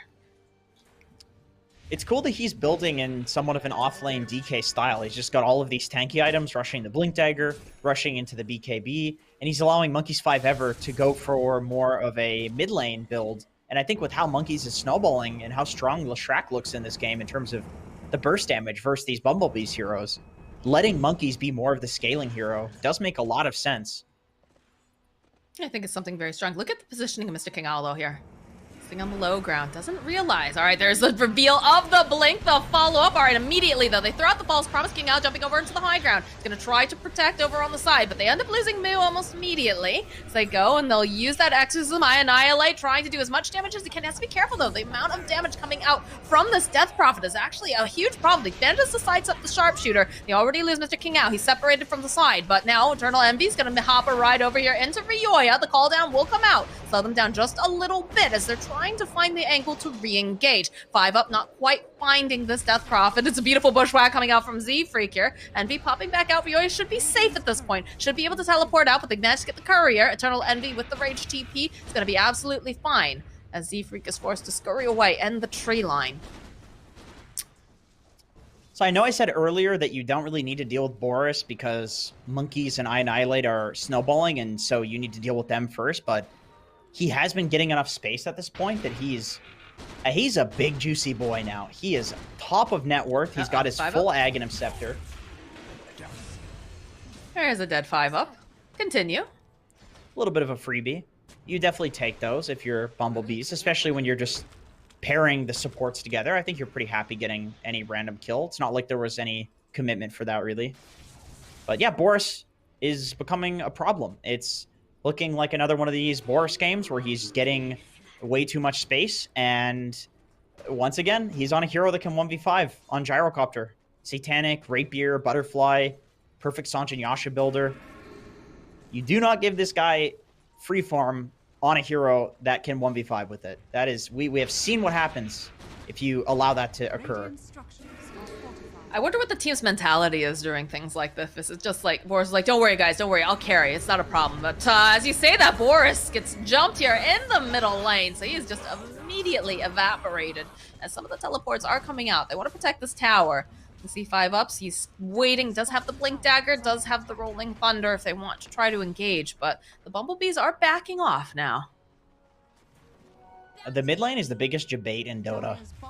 You're some carry or mid laner where you're just farming kind of safely in the triangle or in your own jungle, taking stacks, taking camps, then it's like, oh, there's a mid wave pushing in, let me go deal with this. But if you were to look at like the heat map of an average Dota game, you would see that the enemies are, there's almost always someone near the mid lane because it's just the average, it's the literal center of the map. So statistically speaking, there's going to be somebody there, and it's the shortest lane too. So there's always towers to TP to as well. All right, well, looks like Z-Freak is going to have to scurry away as I Annihilate's hunting. There's an Ice Blast coming in hot, but I don't think it's going to be able to quite connect. It's a little bit too slow here with the trajectory, so it's like Z-Freak will live to fight another day, and he's going to get healed up by Mu in the meanwhile. Space created. You're definitely happy with that. If you're little Z-Freak scurrying around. He's been just quietly farming as well. Another one of these situations where Z-Freak is kind of huge. He's got his Ether Lens, Tranquil Boots, Blightstone, some small casual items, but having a fully completed Ether Lens at this point is pretty important because he doesn't want to get in there and fight. If he runs into Bushwhack, he is going to feed to all of the area damage that 2-Based has. I have to say I'm really happy to see that Zach's back on a team because he did take a little bit of time off, I believe last summer. And to be able to see him, you know, doing well, being able to play Dota is a lot of fun. It was funny because I think I was talking with Kyle and he just said like at one point, he's like, man, my little brother's actually just so good at Dota. And we're all just like, yeah, he is. And it's good to see him back on a team again. I think they have another little brother who's really good at Dota too. They do. I think it's G-Freak. And then they have another little brother who I think he's trying to play like Fortnite Pro or something. It's a whole family of pro gamers. And then Kyle. He's playing Dota now. He's been streaming. He has been quietly grinding. I think people were like criticizing him for his like, oh, Kyle doesn't play Dota or whatever. And he's the type of guy that as much as his personality is well, okay, actually, bot lane, Monkeys. I like how you just stop with that sentence. Okay, I'm happy to continue, but Monkeys does look like he's in a little bit of a precarious situation, just like I was, insulting Kyle live on air. Anyway, back to Kyle. Okay, as much as he's got a brash personality, people, you know, have their have their Reddit has their little problems with Kyle. I get it. Okay. He does quietly kind of do the things that he needs to do. He doesn't talk about playing Dota. He just does it, which I really respect that. You know, he's not going on Twitter and being like, look at me, I'm playing Dota, I'm gaining all this game knowledge or whatever. He's just doing it. He's just trying to hit some high MMR number. Anyway, Kyle's not in this game. Let's look at Z-Freak. What's he doing? He just TP'd out. Very nice. Right back down to the bot lane he goes. Very good. Oh, that was quite the monologue. But look at those. Monkey Forever's biggest rivals. It's like MSS is on the top there. There's Ryoya in 55 games, a 54.6%. Okay, come on. That's just Quincy Crew in Ryoya there. I'm not going to pretend that... King Owl, he's found Monkeys Forever. The teleports come out almost immediately. The Bushwhack, the Sharpshooter, that's a dead Leshrek. There is not going to be any sort of adventure here for him, as they have the Infest Bomb. They're going to pop back out. They're going to punish Imperium for being in their jungle. I forgot Eternal Envy was in this game because he's just infested in people or farming for the whole game. But he's pretty huge. Level 15, he's got the Basher, Casual Sange, Maelstrom. He's doing quite a lot of damage at this point. Yeah, I mean, like we said, he's just been quietly farming, doing his own thing. And right now, if you look at the net worth, the top three, you've got Envy sitting at the top, Boris sitting very close underneath, and then Ryoya. So things are looking pretty good here for the Bumblebees. But again, it is one of those games where you have a gyrocopter, and this is a guy who will happily build a rapier when push comes to shove.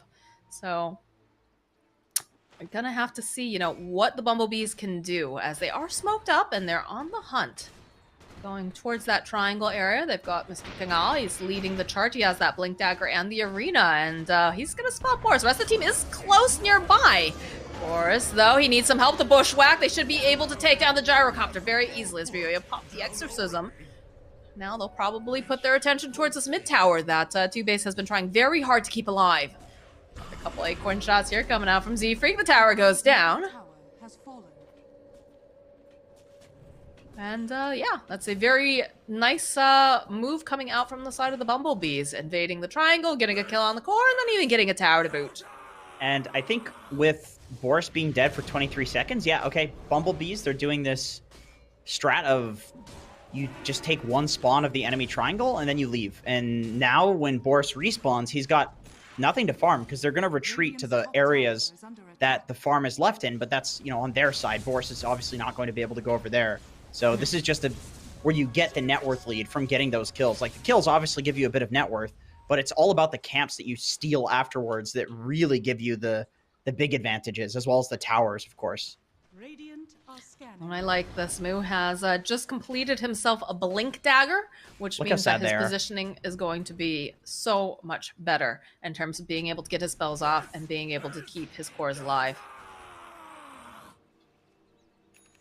Yeah, this has been a pretty common pickup for Oracle since probably about 4 or 5 months. It's been the pickup over Aetherlens. I think with Aetherlens having the range on it reduced, that's one element to it. Jumping forward immediately, but King Owl is here, and the BKB is going to get popped as they go, and they drop the Ice Blast. And this fight is just completely split up as 5-0, running around, making chaos over on the back lines here. But it looks like they're going to back off. Monkeys Forever, though, trying to dish out some of this damage, trying to find this opening, but they managed to take down 5-0, and with a nice hit coming out from Z-Freak, they're able to take down Monkeys. So Two-Base on the back heels now. They held onto the arena just for Annihilate. There's only so much that Imperium can really do. He's going to try to move around, get away from these trees, but there's just too much damage coming out from the Bumblebees. So they hit fast and hard, and they're on their way towards Roshan. This is looking rough. It's looking similar to the previous game. Once again, just like the previous game, you have Boris kind of quietly farming. He's not on top of net worth this time, but he is on one of these like typical 1v5 heroes. And then on the other side, you have Eternal Envy, who has a really good matchup versus the Gyrocopter. With the Rapier, previously, Gyro would be able to beat Lifestealer in the late game, but it doesn't give you that True Strike anymore. So Lifestealer having the evasion talent and a Heaven's Halberd, he needs an MKB and a Rapier if he wants to deal with Lifestealer. And but he also needs a Satanic. He needs a Sanjin Yasha. He's going for a Daedalus. Like, where do you get the slots? Legitimately, 2-based, if they want to win this, they have to pick up Spider Legs. And I'm not joking when I say that. Like, I actually think that item is really important for a lot of these 1v1 carry matchups. No, I would definitely agree with that because you need the extra slots. I mean, the nice thing about Gyrocopter at the very least is the fact that, you know, you can do the Aghanim's Blessing, which will be able to, you know, just not backpack it, but make space, an inventory slot, and then with Spider Legs too. But, you know, they are smoked up over on the side of 2-based. Smoke does pop over to Annihilate. He jumps up. He does see Ryoya here, so he'll get the stun off immediately. And the Gyrocopter is going to teleport in. 5 up, rolling through with the Rolling Thunder. Again, Annihilate drawing a lot of attention over to the side, but the Spites are totally split up his move over on the back end. Not going to be able to get any of these spells off as the hunt is on over after Z-Freak. They're trying to get their hands on the squirrely little devil here. And are they going to be able to find it? The Yule's coming in. Monkey's waiting patiently. Will be able to land the split. He's got the Sharpshooter lined up, but they're just going to sidestep. It's not going to make any difference, as now they're chasing after Ryoya. The Ice Blast does manage to go and connect. The hunt is on. He's trying. He's using that Spirit Siphon over here. BKB coming out from Ryoya now. They realize they're not going to be able to get their hands on him. They are going to back off. They ping out, though. There is an Eternal Envy over here. Annihilate waits patiently. It's the stun. Can they follow up? Can they hold him in place? There's nothing for him to invest into to do anything. Oh, that Ryoya making his way over here. Nice Arena coming through. We'll be able to pin 5 up over to the wall. Annihilate now stuck as well. He will fall to Ryoya, and the tips come out for King Ao. They were not expecting that Arena. Yeah, that was a nice double spear. I mean, as cool as the Mars Aghanim Shard is in concept, you really rarely see situations like that where you hit an effective double spear where like both heroes die. So it's